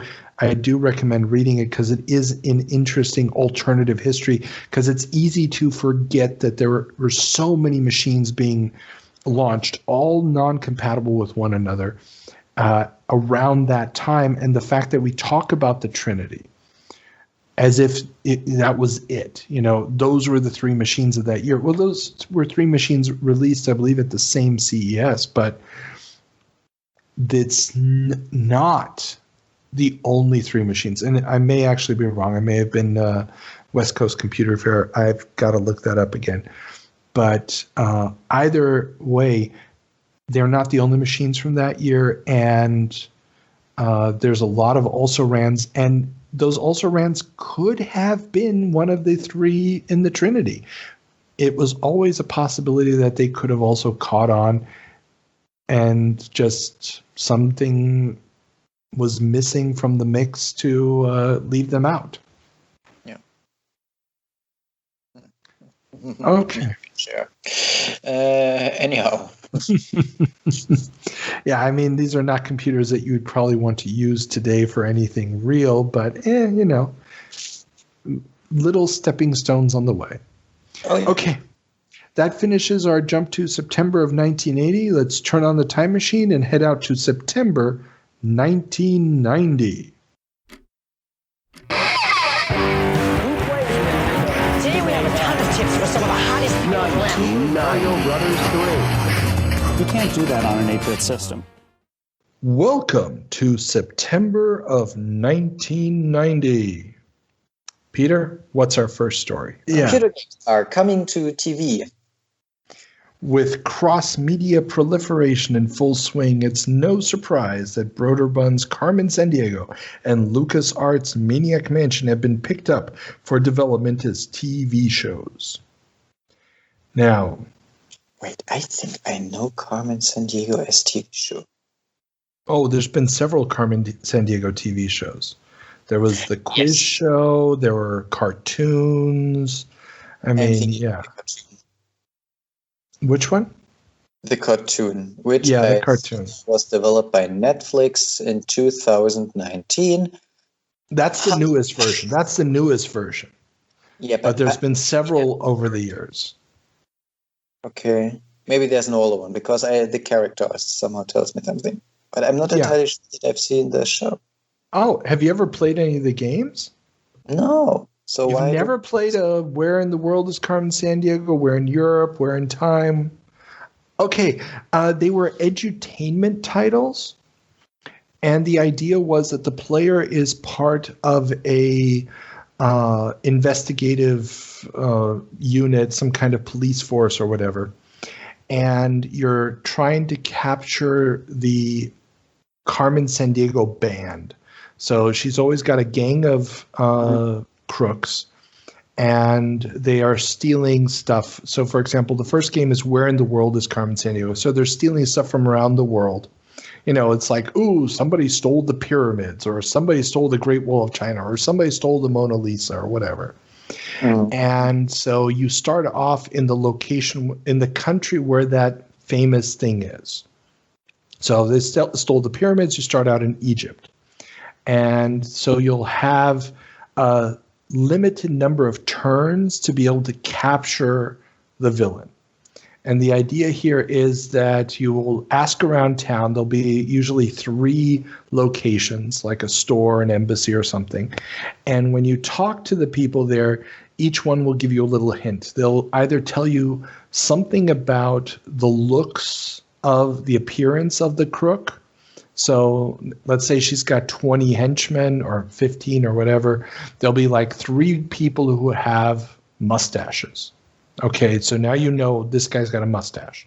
So that eliminates almost all of the people from the gang. And if you have the manual, you can look those people up ahead of time. Then they'll give you a hint about, you know, where they were planning on going, or what their favorite food is, or whatever. And the real idea is you need to figure out where they're going as fast as possible. So let's say they give you the first hint is they really wanted to know, you know, what was up with the Ming Dynasty. So now you know, okay, they're going to China. So you don't have to keep asking. You can just book a plane flight to China. So you go to the airport, and in the airport, they'll give you 4 options of places you can fly to. And if one of them is China, then you know, okay, I need to go to China.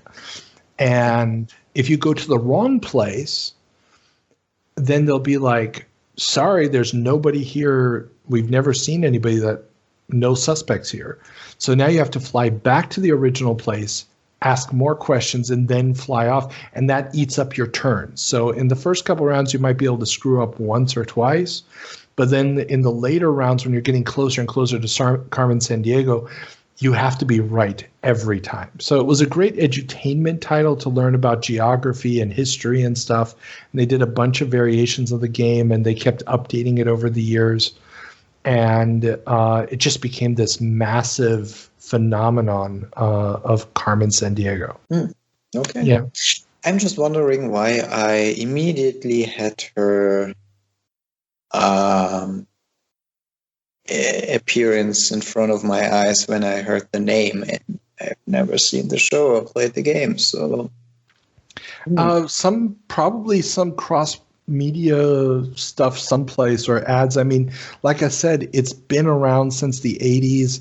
It keeps getting reinvented. You probably saw it as a kid at some point in some TV commercial or cartoon or something of the nature. Or maybe even an old game that you barely remember, but you've seen it at some point. Trust me. Okay. Yeah, the red trench coat, the red hat, the brown hair. Yeah, it's the classic Carmen Sandiego look. Okay. Like I said, I do recommend the games. I occasionally still fire up, I think, I usually fire up the Super Nintendo version just because it's console and it's easier to play. But it appeared on everything, Commodore 64, Apple II, IBM, Mac, you name it. It got a port of Carmen Sandiego. Okay. Cool. Moving on. Yes. Cinemaware selects it out with Beyond over TV Sports Baseball. Beyond Software had been developing TV Sports Baseball for Cinemaware when on May 15th, 1990, Cinemaware canceled the title. Since then, Beyond has been shopping the game around to other publishers. Phyllis Jacob, founder and president of Cinemaware, sent letters to potential publishers of the title warning them that Cinemaware is the rightful owner of the game. Beyond responded with a $20 million trade libel, unfair competition, and violation of federal racketeering statute suit. The game would eventually get released as Tony La Russa Ultimate Baseball by SSI for the Commodore 64 and DOS. So, let me get this straight. Cinemaware was like, no, we don't want to publish this game anymore, but we do not want anyone else publishing it. Basically. Now, I did contact Don Daglow, founder of Beyond Software, and we did a wonderful two-part interview with him. I did contact him just to confirm that Tony La Russa Ultimate Baseball is the game that originally started out as TV Sports Baseball. He didn't want to talk about the rest of the details of the lawsuit, and I didn't press him on it. Old litigation is old litigation. Just to set the stage, Cinemaware was famous for their what they called interactive movies, games like Defender of the Crown, Three Stooges, Sinbad and the Throne of the Falcon, It Came from the Desert, Wings, and so forth. But they also had a line of sports games called TV Sports. And the idea here was that you had your sports game, but all the stuff around it, the menus, the introductions, and all this stuff was meant to make it feel like you were watching the game on television. So while their interactive movies were supposed to be based off of or had the feel of classic movie genres, the TV sports games were supposed to make you feel like you were watching sports on a television set. And so my guess is that Cinemaware's claim here was that some of the way that the baseball game was set up, the feel of it to make it feel like it's on a television set, was their contribution. But if you listen to the Don Daglow interviews, he's been a lifelong baseball fan. This was by far not the first baseball game he had been involved with. And to insinuate that Cinemaware somehow was contributing something, I find very, very dubious. And obviously, the game does get released by SSI. It goes on, and the Tony La Russa series does have quite a life. There's several games in the series, and there's no real long-term effect of this. Other than the fact that, remember, we've talked about this before, Cinemaware the year before this gets heavy investments from NEC. They're trying to make the jump from the Amiga, which is, disc-based and aging technology at this point, to CD-ROM. They're releasing It Came from the Desert and Lords of the Rising Sun for the TurboGrafx CD. And they're not long for this world. The company is starting to fray at the edges because they just don't have a way to create their old style of game in this new medium, and they did not jump on PC fast enough. If I'm not mistaken, no, I'm fairly certain in saying none of their games ever got released on DOS using VGA graphics. They just kept and they did EGA, and that was it. They never supported Sound Blaster or AdLib. They never tried to really get into the PC market. Instead, they bet that they were going to transition from Amiga to console. And that just wasn't going to happen, at least not with NEC and the TurboGrafx as the platform. Okay. Yeah.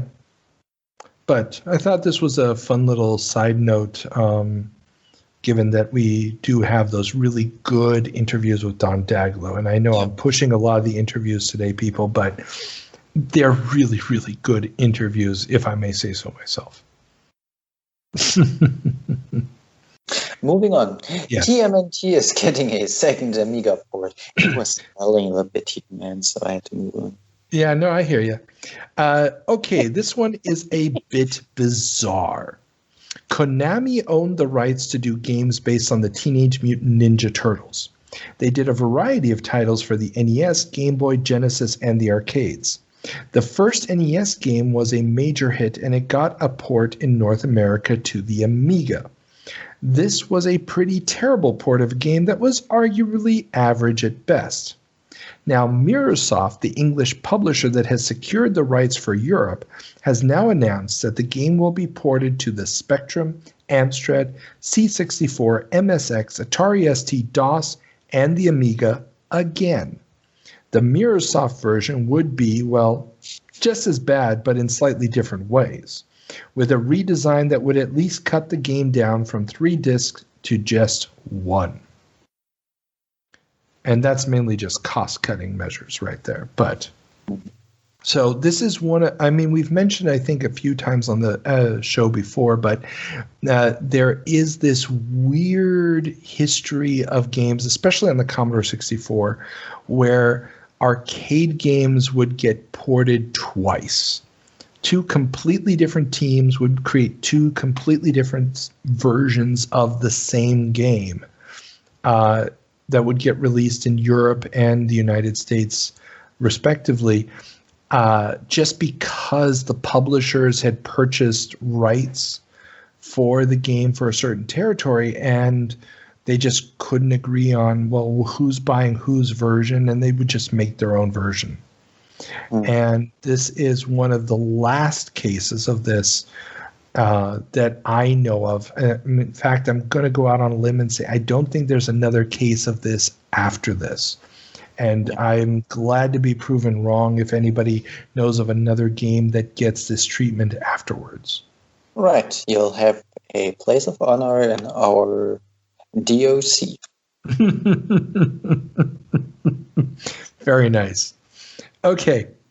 But it's just one of those weird historical things. It's a show of just how divided the markets still were, that Konami isn't big enough, or at least doesn't care enough to do worldwide distribution of the home ports of this game to home computer ports. Now, curiously enough, the C64 version of TMNT will be the same in both Europe and the United States. Just the Amiga version won't be. Go figure. Weird. Yeah. Okay. Moving on. Mediagenic becomes first US Super Nintendo Entertainment System developer. While no U.S. release of the Super Famicom has been announced yet, Mediagenic, aka Activision, has signed on with 3 titles in the pipeline: a BattleTech sim, an air combat sim, and a sports game. Oh, they want to go for the dolls. Oh, definitely. Well, I mean, Activision at this time is primarily a computer game developer. Again, here I'd point everybody to the latest interview we released, the one with Chris Garsky, to get a better understanding of what Activision is like around this time, because he was there. Their portfolio of titles isn't really on the console action-y side. The Activision hasn't been reinvented yet. And that's still a couple years down the line. Okay. So that reinvention of the company is coming, but for right now, they are a computer game developer. We just saw that they purchased Infocom of all things. So their repertoire just doesn't have the console-y style games yet. It'll get there. Now, they would never release a sports or flight sim title on the system, but they would release 2 BattleTech licensed games, one in 3D using Mode 7 and an isometric title. And, of course, Activision is famous for the MechWarrior series, and they will use that license to great effect in the coming years. And so the Super Nintendo is going to benefit from that. But again, and this is an important thing to remember, the Super Nintendo doesn't have a release date in North America yet. We are coming up on the second anniversary, or the first anniversary of the US launch of the Genesis. So it's, the Super Nintendo is out there. It's in the ether, but it's still a year away. But everybody has to start getting software ready for it. So, Right, this is true. I don't know whether or not there were so many leaks about the Super Nintendo as there are about nowadays consoles, but. Well, I mean, we've reported already on a bunch of early pictures of the console and stuff, and it's about to launch in Japan. The Japanese launch is happening around this time. So, I mean, there's no more leaks to be leaked. It's just we know it's coming. Yeah. And so I guess, if you're on the fence as to whether or not you're going to upgrade, it's on the horizon. It's coming. I really like the fact that the release of the Japanese version was so much earlier compared to the rest of the world. And nowadays people are complaining about 1 or 2 week release difference between Japan and the rest of the world, considering the new regarding the new consoles. Yeah, but I mean, that is, what's the German phrase? Jammern auf hohem Niveau. It's it's bitching at the highest levels. Right. So because way back then those delays were a lot longer. Exactly. And I really don't know who would need to buy a console day one. You're basically the beta tester. Well, you're only a beta tester if there's a patch coming. If there's no patch coming on your cartridge, you're not a beta tester anymore. You're just a guinea pig. This is true. All right, moving on. Mega Drive finally coming to the United Kingdom. The UK launch of Sega's 16-bit console has been announced as being September 1990, just 2 years after the Japanese launch. See? Yeah, well, this is the standard at this time. Yeah. I mean, Europe has never really been a console-friendly market up until this point. They never really adopted the idea of paying for cartridge software. The cheapness of cassettes has meant that even diskettes, disk drives, never really catch on in the 8-bit era. It's only really around 89, 90 that the 16-bit computers that launched in 85 are finally catching on. It's an afterthought for the console makers. The only console that's really been able to get any kind of serious footing has been the Sega Master System. And so it makes sense that Sega, belatedly but still doing it, is entering the UK market. Oh yeah, totally. And later on we're gonna get some sales numbers, I assume. We will see some sales numbers once it's released. Obviously, print dates or cover dates on magazines are always a little bit ahead. So a September issue is probably actually released in August, and they probably got the news a month or two even before that, depending on how late they were able to get the layout for the magazine done.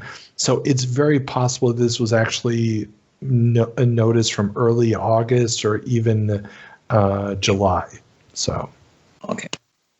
So we'll see. yeah.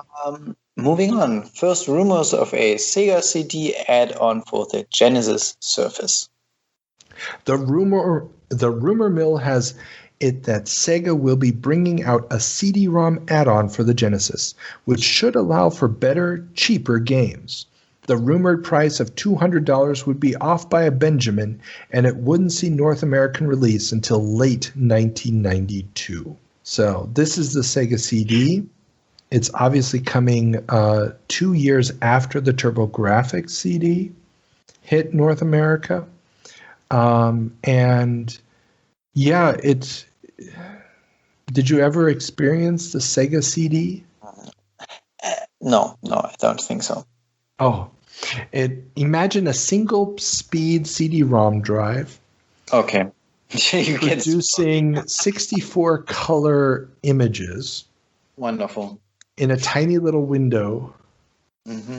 Yeah. But on the plus side, the Sega CD, or Mega CD as it was known in Japan and Europe, does add some additional components. So basically, you're going to start being able to do Mode 7 style effects on the Genesis, which is a huge, huge plus. I mean, it really does make those pseudo 3D things look pretty good.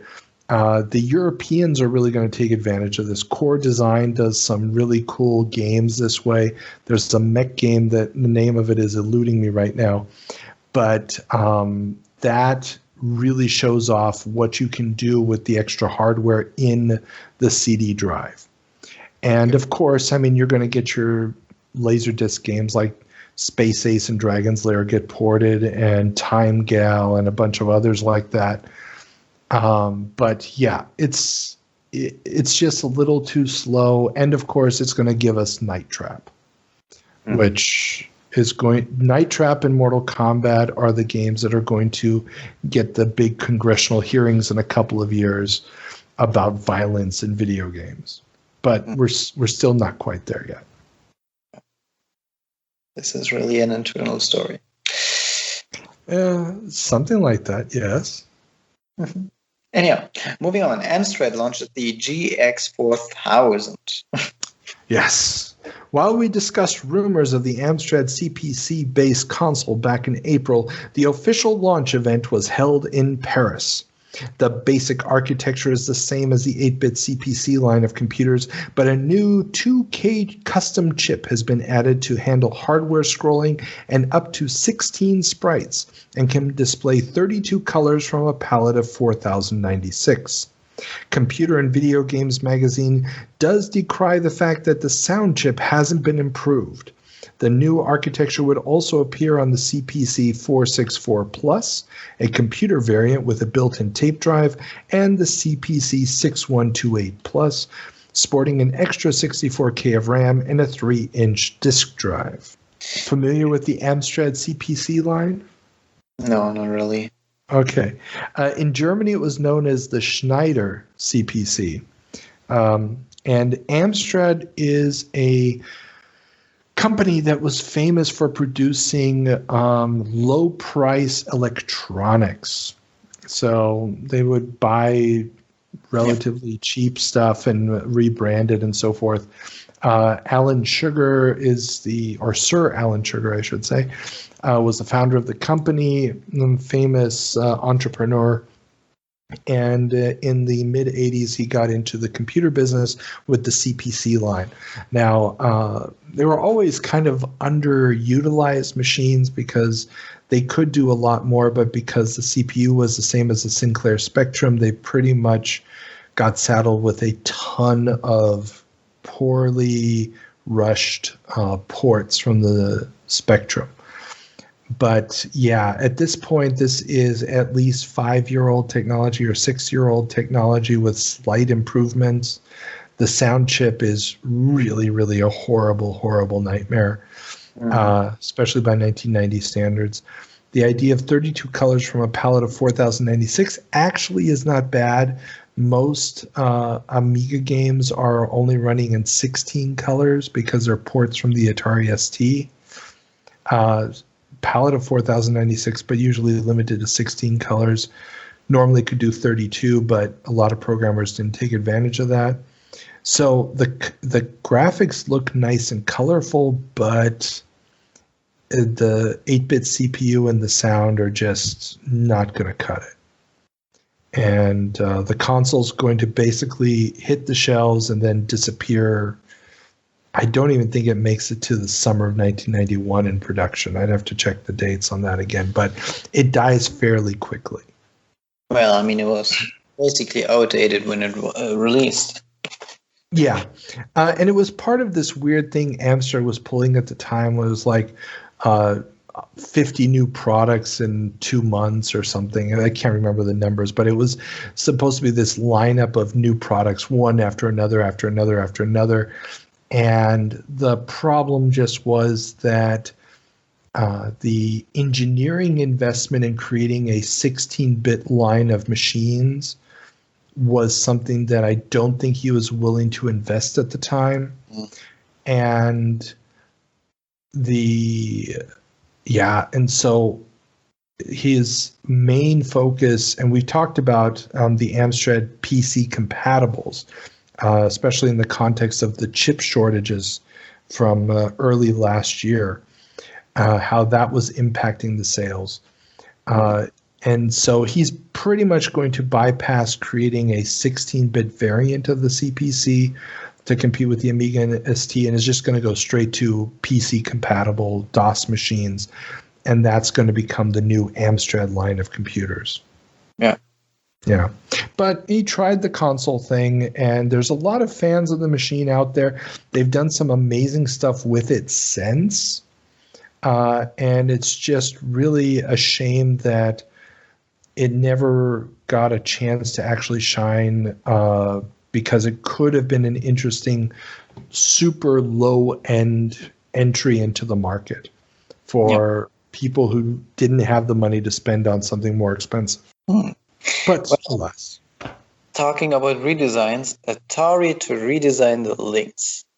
A smaller, more compact Lynx handheld with the option of turning off the battery-eating backlight has been announced. Unfortunately, it wouldn't make it out in time for Christmas, being pushed to July of 1991. Yeah, the Lynx really wasn't born underneath a good star. No. I mean, the fact that they're announcing several months before Christmas that the version of the Lynx that's currently on the market is about to be made obsolete means that nobody in their right mind is going to buy the Lynx at Christmas who's heard this news. Exactly. Which means that there won't be enough sales of the system to keep the software sales going, which means that any potential buyers waiting for the new Lynx are going to walk into a store that is no longer really interested in selling Lynx software because it's been sitting on the shelf for so many months, not going anywhere. Now, the redesigned version of Lynx is a much better console than the original Lynx. It's not as big, it's not as cumbersome, and again, that backlight really ate up batteries. Because LCD technology wasn't what it is today, and LEDs weren't what they are today. But it doesn't change the fact that, the Tramiels are basically running this system into the ground. All right. Leaving the handheld sector, coin-op sales are slumping. Columnist Marcus Webb reports in this month's issue of Replay that there is an apparent collapse in spending by arcade operators. The fairly consistent expenditures of years past have dried up. Granted, the economy is in a recession, but Webb makes a point that the industry has been growing stale with a lack of innovative product. And this I threw in just because it really is the beginning of a trend that by the year 2000 we're seeing in full bloom. That the arcade is losing its edge to consoles, where the TurboGrafx 16 isn't as powerful as the arcade machines, but it looks almost as nice. The Super Nintendo screenshots look really, really close to the arcade. The advantage the arcade has at this point is number of sprites and number of colors on screen. But you're not getting a lot of games, and the super scaler technology from Sega where, it's 2D sprites, but stuff is getting bigger as it gets closer to the screen, so you get games like Outrun and Afterburner. But even those have been fairly successfully ported to the Genesis. So the question now becomes, what can the arcade offer that the home console cannot reproduce? And the arcade operators are starting to feel it, that people just aren't spending as much. They've got their console at home, and we've talked about how Nintendo has been promoting their NES-based arcade hardware, which essentially acts as advertisement for the console games. So the question is, what can they offer the consumer to keep them coming into the arcade? And that answer is still a little ways off, but it is going to come in the form of Street Fighter 2. Yeah. But it's still a couple years off. But it will come, and it will save the entire arcade business. It will give it a respite. I wouldn't call it a saving, but it will give it a respite. Yeah. Okay.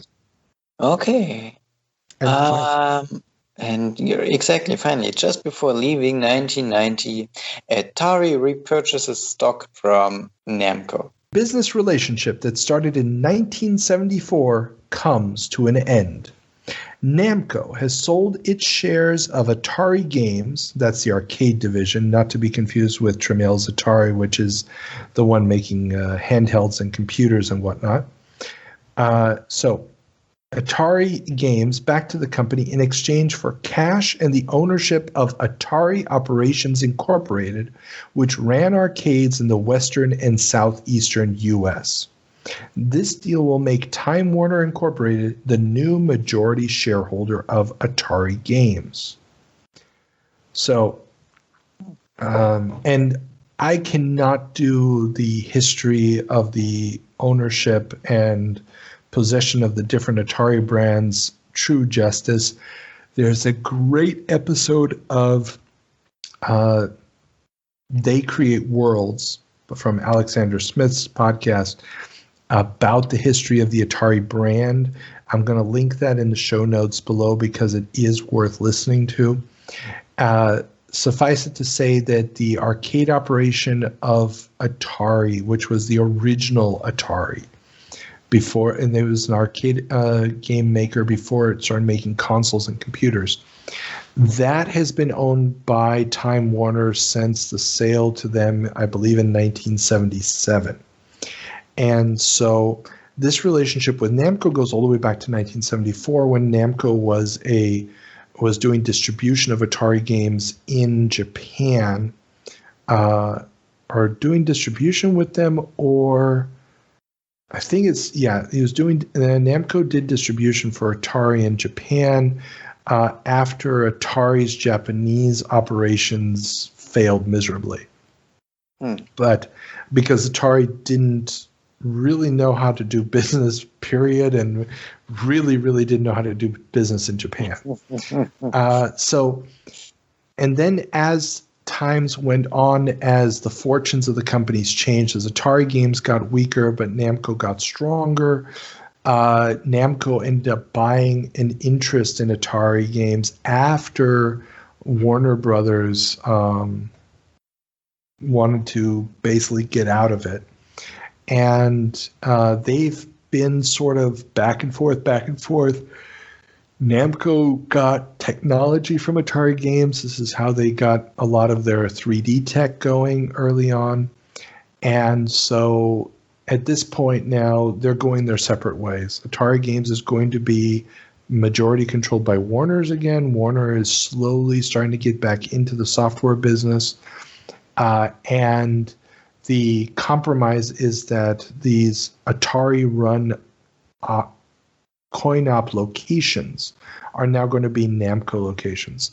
And my personal knowledge of this or experience with this was one of the major arcades that I visited a lot in my college years was a Namco-owned arcade down in Florida. It was one of these former Atari-run arcades that was now run by Namco. And there's a little Pac-Man on all the coins and blah, blah, blah. Interesting. Yeah. Interesting. It's pure business stuff. Yeah. But the interesting thing here is that Atari was always good at developing new tech. They were the first ones with really high resolution screens. They were pioneers in 3D vector games with hard driving and Stun Runner. And Namco was really getting an advantage by cooperating with Atari and getting a lot of this tech for their own games. So this division between the companies, this separation, is going to have an effect that Atari is now going to be on its own for both development of tech and development of software, and Namco is going to have to go its own ways as well. And they will seek other tech partners. This is going to be one of the reasons why Namco worked so closely with Sony later on, making PlayStation-based or PlayStation tangential arcade games like the Soul Edge series, the Tekken series, Ridge Racer, and so forth. But again, that's a few years still down the line. Right. You know what else is a few years down the line? Tell me. The year 2000. Good point. So let's turn on the time machine for our final jump of this episode and go to September of 2000. As an industry, video gaming is bigger than Hollywood. Y2K. Electronic launch in history. Welcome to September of 2000. Peter, what's our first story? Well, our first story is something that we can talk about for hours, and this is a topic that will surely never die. It's about the controversy over violent games, which continues. A state attorney in Ohio ran a sting operation to catch stores selling M-rated games to minors. As a result, retail giants Sears and Ward's have both ceased selling M-rated titles. Just sell to minors. So. Well, yeah. I mean, the problem is that it's not a crime to sell the M-rated title to a minor. Because it's not a crime to sell it to them. Right. These were voluntary labels. Exactly. Okay.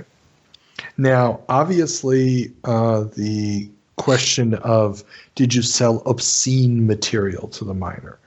That is going to be the question and the potential liability that you open yourself up to.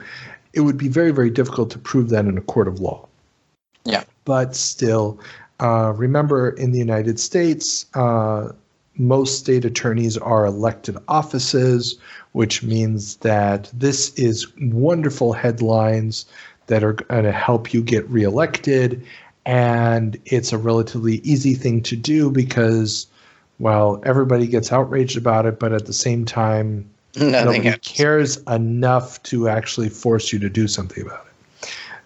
And the fact that companies like Sears and Ward's, which are big retail outlets still in 2000, don't exist today, but they were still big in 2000, that they're not going to sell these M-rated titles is going to further gut the department store presence of video games, which was already in massive decline at this point. Yeah. Massive decline, because we already by the year 2000 have Electronics Boutique and Software Etc. and Babbage's, and there's really no point in buying your games from the department store. You're going to go to the specialty shop. So there's a part of me that's thinking, and this is pure speculation, that they wanted to get out of this, that there's not enough business here for them to want the hassle, but at the same time it's good PR for them to get out. And the only people buying games at Sears are grandmas looking for gifts, so it doesn't really matter. Exactly. They won't buy M-rated games. Yeah. Usually. Okay. Trying to find a transition? The problem I just forgot about it right when I wanted to say it. It's about shrinking down and shedding stuff and Gotcha. Good one. And it would have been a wonderful transition to our next topic, which is SNK closing down its US operations. But then again, I messed it up. Not a problem. We love you anyway.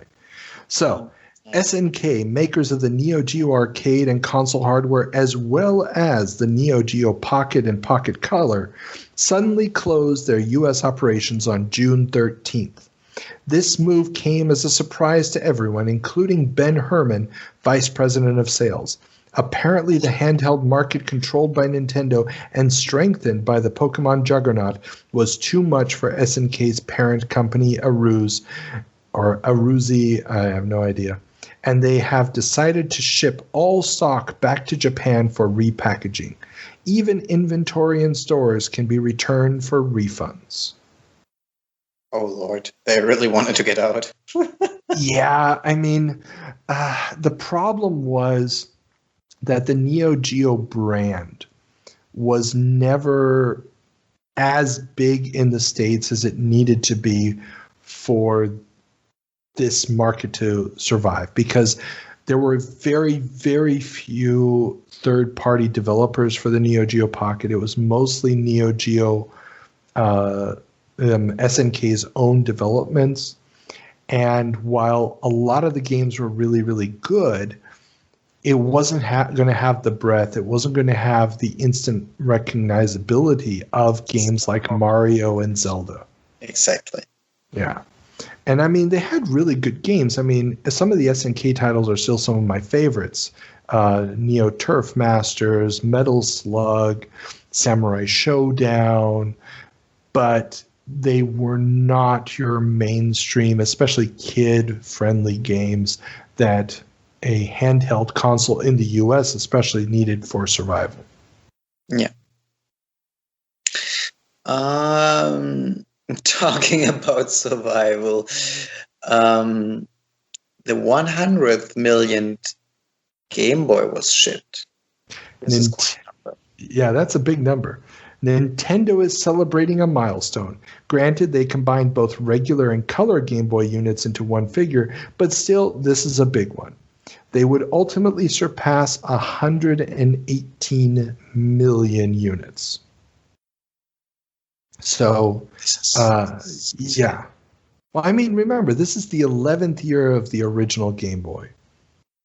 Exactly. And we've had the Game Boy Color now for a while as well. Mm-hmm. And it's reigned supreme. The Lynx is long dead. The Game Gear is also dead. The Nomad never took off. The Neo Geo Pocket is now dead. The Wonder Swan never even made it to the U.S. The Tiger Electronics handheld thing was DOA. It has managed to kill all comers. The price has continued to drop. The production of game, especially game cartridges, has not increased dramatically, meaning that they've also gotten cheaper. So the profit margins for the manufacturers and the publishers is up. It's just the juggernaut that would not die. And then came Pokemon. And then came Pokemon, single-handedly lifting video game sales. An interesting breakdown of game sales figures for 1999 shows a growth of $600 million, despite it being a transition year, with the launch of the Dreamcast and PlayStation 2 on the horizon. Normally, transition years lead to a bit of a slump with consumers holding off for new consoles, but Pokemon has led a charge in handheld gaming, which jumped from $466 million in 1998 to $1.26 billion in 1999. Without this increase, game sales overall would have dropped considerably. Just think about this. It was made for handhelds. Pokemon, yes, was made for handhelds. It was just made for handhelds. It will only, and not just handhelds, a handheld, the Game Boy. Oh yeah, exactly. So what we have here is a phenomenon so big that it's raising the entire video game industry. Yeah. And you also have to remember, if you're comparing the latest PlayStation release versus a Pokemon game, there's also a massive per unit price difference. Oh, yeah. And so this is just absolutely humongous. And it really puts into perspective the importance of the Pokemon juggernaut at this point, because they're right. In a transition year, when you're going from one console to the next, software sales drop. I don't know what the software sales are like right now, but I can imagine that there's a serious drop-off in Xbox One, or I should say Xbox Oni or Xbone software sales and PlayStation 4 software sales, as everybody knows the new consoles are coming, and they're just like, well, why should I be paying full price for previous generation games when the new stuff's right around the corner? Yeah, exactly. Yeah. Especially since Sony revealed that when you buy a PS5, and I don't want to make any advertisement for Sony, but when you buy a PS5 and you get this PlayStation Plus, you get some actually pretty good games on top from the PS4 era. Well, and they have to compete somehow with Xbox Gold. Oh, yeah. Or it's called Xbox Gold. They have the same thing. No, the Game Pass. Yeah, Game Pass. Thank you. Yes. But Game Pass is also going to have the option of being able to play on the PC or through streaming devices. Exactly. To make for Xbox as well. So we are even now. Yeah. Well, and this is the thing with the Xbox, that Microsoft has already said that they don't see Sony as their competition anymore. They're now clearly targeting Amazon and Google as their competition, because they see Amazon and Google trying to do the same thing. Oh, yeah. And the fact that just last week they announced that they bought Bethesda. Oh, yeah. Means that there are certain very large, important titles that will now be Xbox exclusives. Exactly. And I mean, it's insane. They're investing so heavily in content at this point that they're going to have to figure out some way to, make this into money. My only I don't even want to get this debate started. My big problem is going to be that if everything is a subscription service, you're going to be leaving a lot of low income and younger players out of the market. You think so? Oh, definitely. I mean, there's a ton of kids that are just playing on the previous generation stuff that their parents picked up at a used store. I mean, I've donated my old systems, sometimes 2 generations old, to kids who, if they didn't have that, they wouldn't have had a game console at all, because their parents couldn't afford it. There's a huge percentage of the population that doesn't have access to this stuff. I mean, COVID is proving this now. I saw a statistic recently in the States that up to a third of children don't have high-speed internet at home to be able to do classes online. Yeah. Right. This is, yeah. Well, guess what? If you don't have high-speed internet to do a conference call, you sure as hell don't have high-speed internet to stream Arkham Asylum. Exactly. And what you're going to do with this, and then you get the people who don't have good credit, so they don't have a credit card. Well, how else are you going to be paying them $13 monthly fee? Or all the people who don't have active bank accounts. I mean, here in Europe, in Western Europe, I should say, it's less of a problem, but you're going to have a much larger market worldwide of third world countries and so forth that are simply going to be left out. And then you end up with a situation like we had in the 80s where huge portions of the world are simply left out of video games as a form of entertainment, or at least relatively modern video games as a form of entertainment, because they won't have access to the software, because it's going to be locked out somehow. And that is not good for video games as a cultural touchstone, which I think is important for us going forward, to have a common experience to share across borders and across cultures. And that's my soapbox, and I'm going to get off of it now. All right. Yeah. No, but I really appreciate you donating your consoles. So Yeah. Remember, the kid was really, really happy to have my old original Xbox that I had modded and dumped a whole bunch of games on. And he was like, yay! And I was like, here you go, kid. Have fun. Loaded up Crimson Skies. It was nice. Okay. Probably shouldn't have been playing Crimson Skies at that age, but hell with it. Eventually they grow and understand. Yeah. Or he gets a really messed up version of history where in 1939 or whatever it is, the Nazis attacked the United States with a giant robot with swastikas all over it. So, They're on the dark side of the moon. Anyhow, let's move on. Piracy hits the Dreamcast. Sega can't catch a break. A hacker group called Utopia has released a book disc that will allow, a boot disc. Ugh. My typos here are getting me even at this point. That will allow burnt CDs with bootleg games to run on Dreamcast consoles. The Dreamcast, which uses a proprietary GD-ROM format, had avoided piracy up until now. So, ever heard of GD-ROM? GD-ROM? No. Yeah.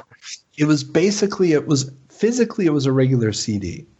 But it was an extra format where the lines were a little bit closer, I guess, to one another or whatever. And I'm probably screwing up the tech. There's a link to the Wikipedia on GD-ROM down below. But basically, you ended up with a little bit more data on the disk than the 650 megs.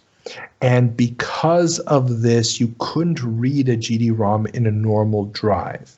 Now, there had been one brand of CD-ROM drives for computers, which could read the GD-ROM. And this had to do with the fact that I believe those were the same ones that they were using for duplicating the GD-ROMs. And the manufacturer just hadn't taken the GD-ROM reading software out of the CD drive. So if you had the right drive, you could read the GD-ROM on your computer and you could make copies of it. But this was now a way to do it without having that particular piece of hardware in your computer. And it's going to open up the Dreamcast to basically become a pirate's paradise, with all the software being pirated. And because it is using a lot of standard components, PC components, as well as having a version of Windows as a second operating system installed, you're going to see all the major emulators, MAME and so forth, and NES emulators all ported to the Dreamcast very quickly, and it's going to become a machine for a lot of people that is also an emulation station on their television sets. An interesting new market. New market if you could actually make any money off of it. Yes. Okay. Moving on. Micromania magazine deals with the rise of abandonware. With an ever-increasing number of PC titles being discontinued, more and more gamers looking to play older titles are turning to sites offering abandonware. Is this legit? Can you really get games for free just because publishers are no longer printing new copies? Obviously, the answer is no. But the rise of this phrase and the proliferation of sites using it is definitely a sign that a market exists for these older titles which simply can't be economically offered in the era of physical stores. Steam wasn't invented yet. Steam wasn't invented yet. That's still a few years, it's coming. Half-Life is... Oh, I don't want to say it's not out yet, and it's already out. Half-Life, I think, is already out. Steam may already exist, but I think it's still limited to Valve content.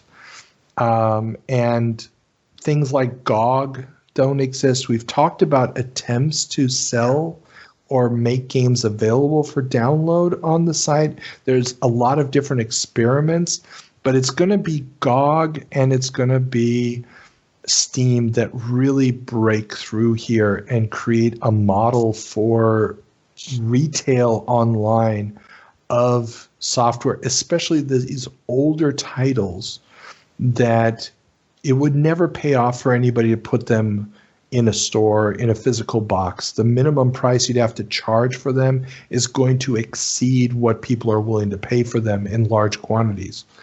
But, hey, if I can pick up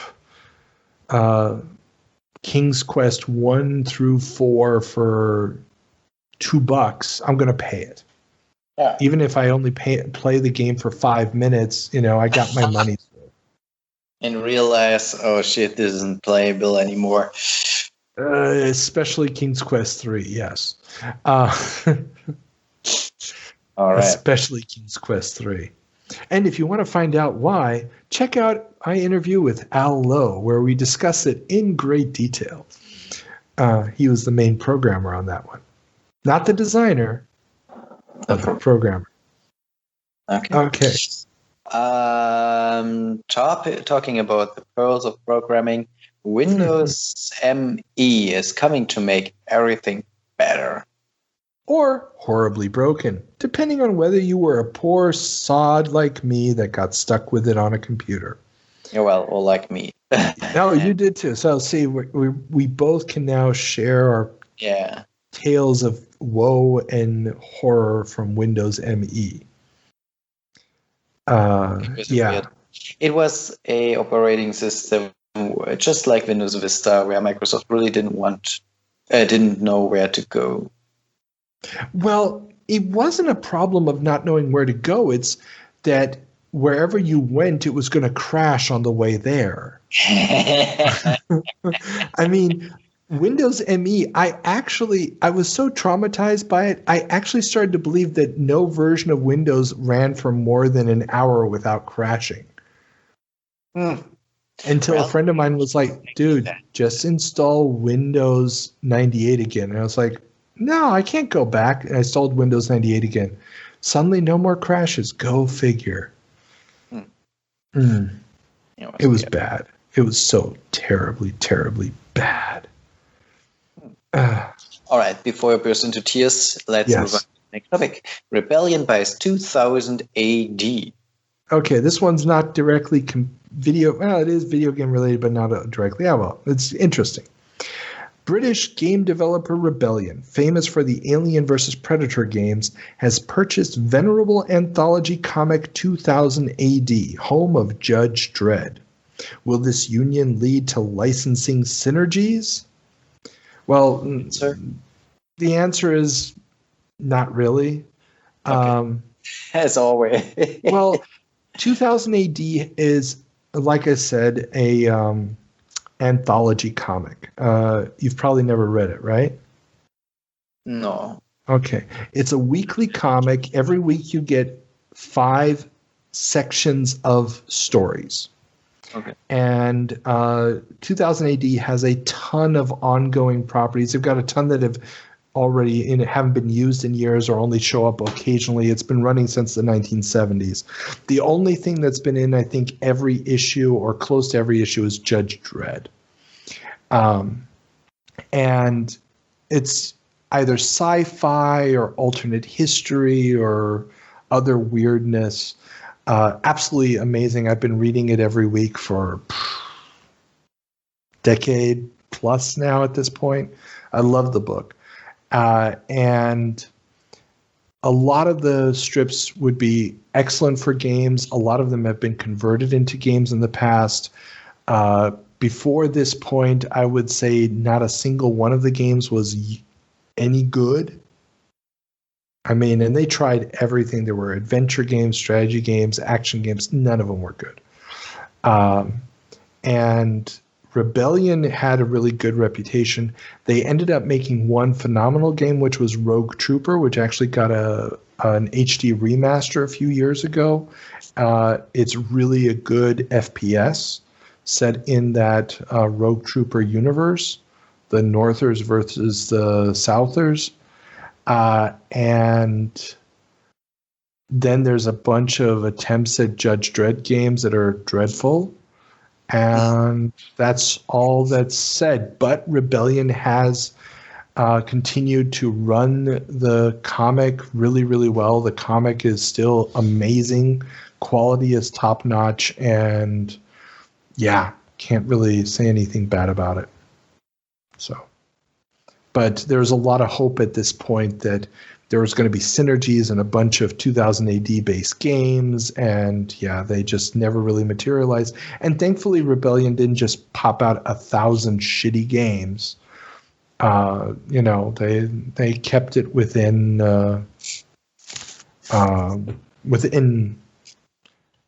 reason, I should say. Yeah, and we also got the awesome Carl Urban Judge Dredd movie, so that's something too. Okay, sticking in England. Yeah, and sticking with stuff being up for sale, Eidos is such stuff. Eidos, the publisher of Tomb Raider and a bunch of stuff that didn't sell nearly as well, has been spending money like drunken sailors for years. And finally, the gig seems to be up. After passing on throwing a big party at E3, reports are coming out that they are looking for a buyer. The Financial Times is speculating that Infogrames could be the purchaser, but Microsoft and Havas have also been named as potential purchasers. The going price, $1 billion. I should have done a Dr. Evil voice right there. $1 billion. You can't see, but I just put my finger to my mouth. Okay, the actual sale wouldn't happen until 2005, and by then, £74 million would do the trick. So yes, Eidos is formerly or originally derived from the company known as Domark.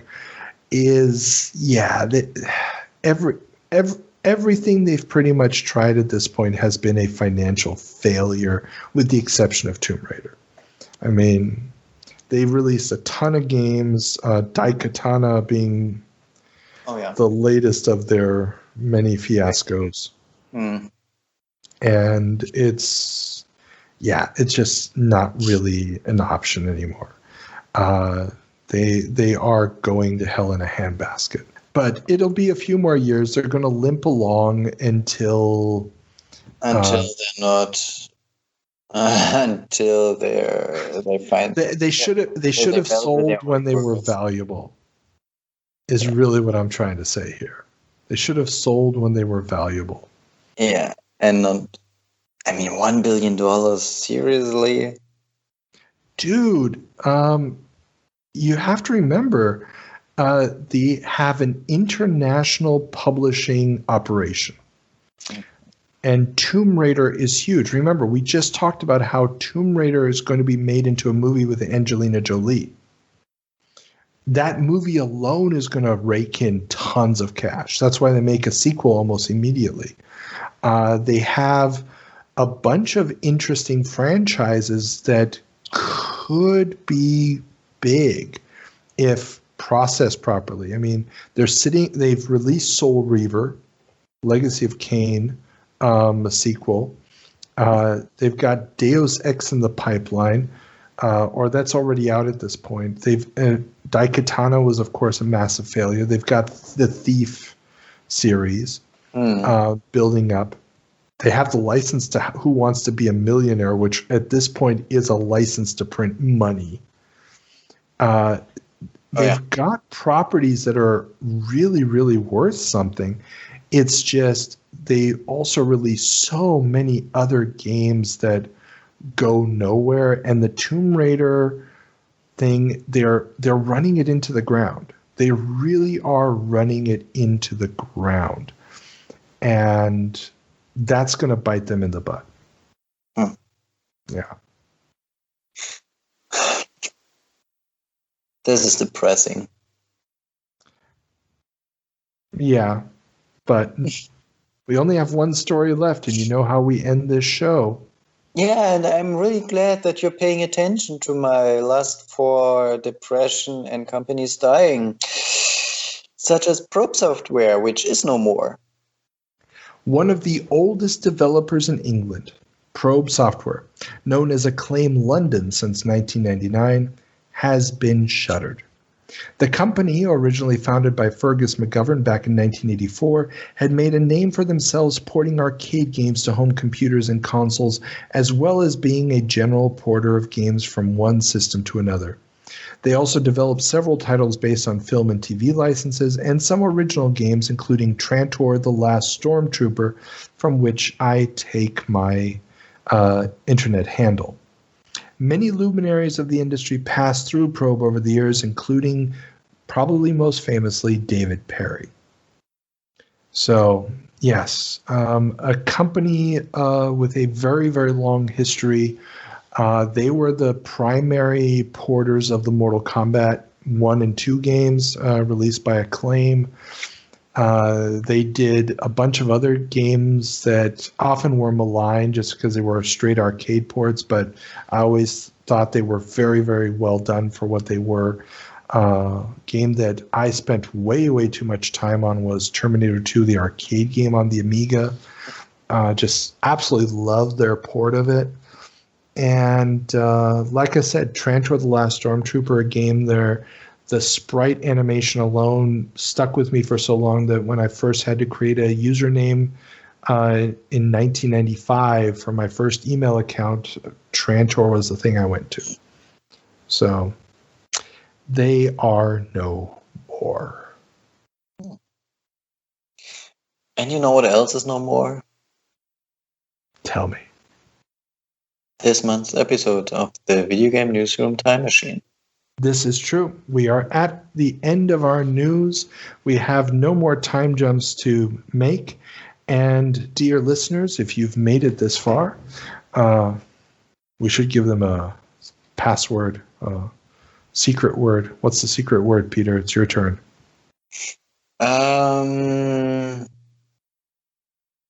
Pathetic. Pathetic. Excellent. Yeah. So that's the secret word. Tweet it at us if you got to the end of this show. And yeah, any final words before we close out?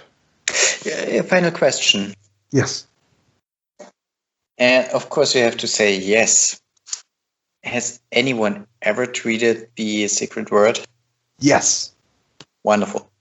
Yes. Not often, but it has happened. Oh, really? Yeah. Couple times. So, yes. Few people have done it. So, yes. Okay. Well, everybody, thank you for listening. Hope this was entertaining, enlightening, engaging, and whatever else. If you have any questions, comments, corrections, suggestions, or anything else, all our contact information is in the show notes. And try to follow us on Twitter. I'm hanging out a lot on the Gaming Alexandria Discord boards, especially in the requests and project sections. And basically, don't do anything we wouldn't do. We got more interviews coming down the pipeline. We got our special episode with Ethan about the AMOA show 1980. And that's, fun stuff yet to come in the history of video gaming. Any final words and or thoughts, Peter? Stay safe in those unsafe times. Oh, that's so deep, so compassionate, so not like you. Oh, but I'm a leader now. Oh, yes. Oh, Jesus. Thank goodness I'm not one of your employees. Okay. Everybody, stay safe out there. And have fun. Bye. Bye.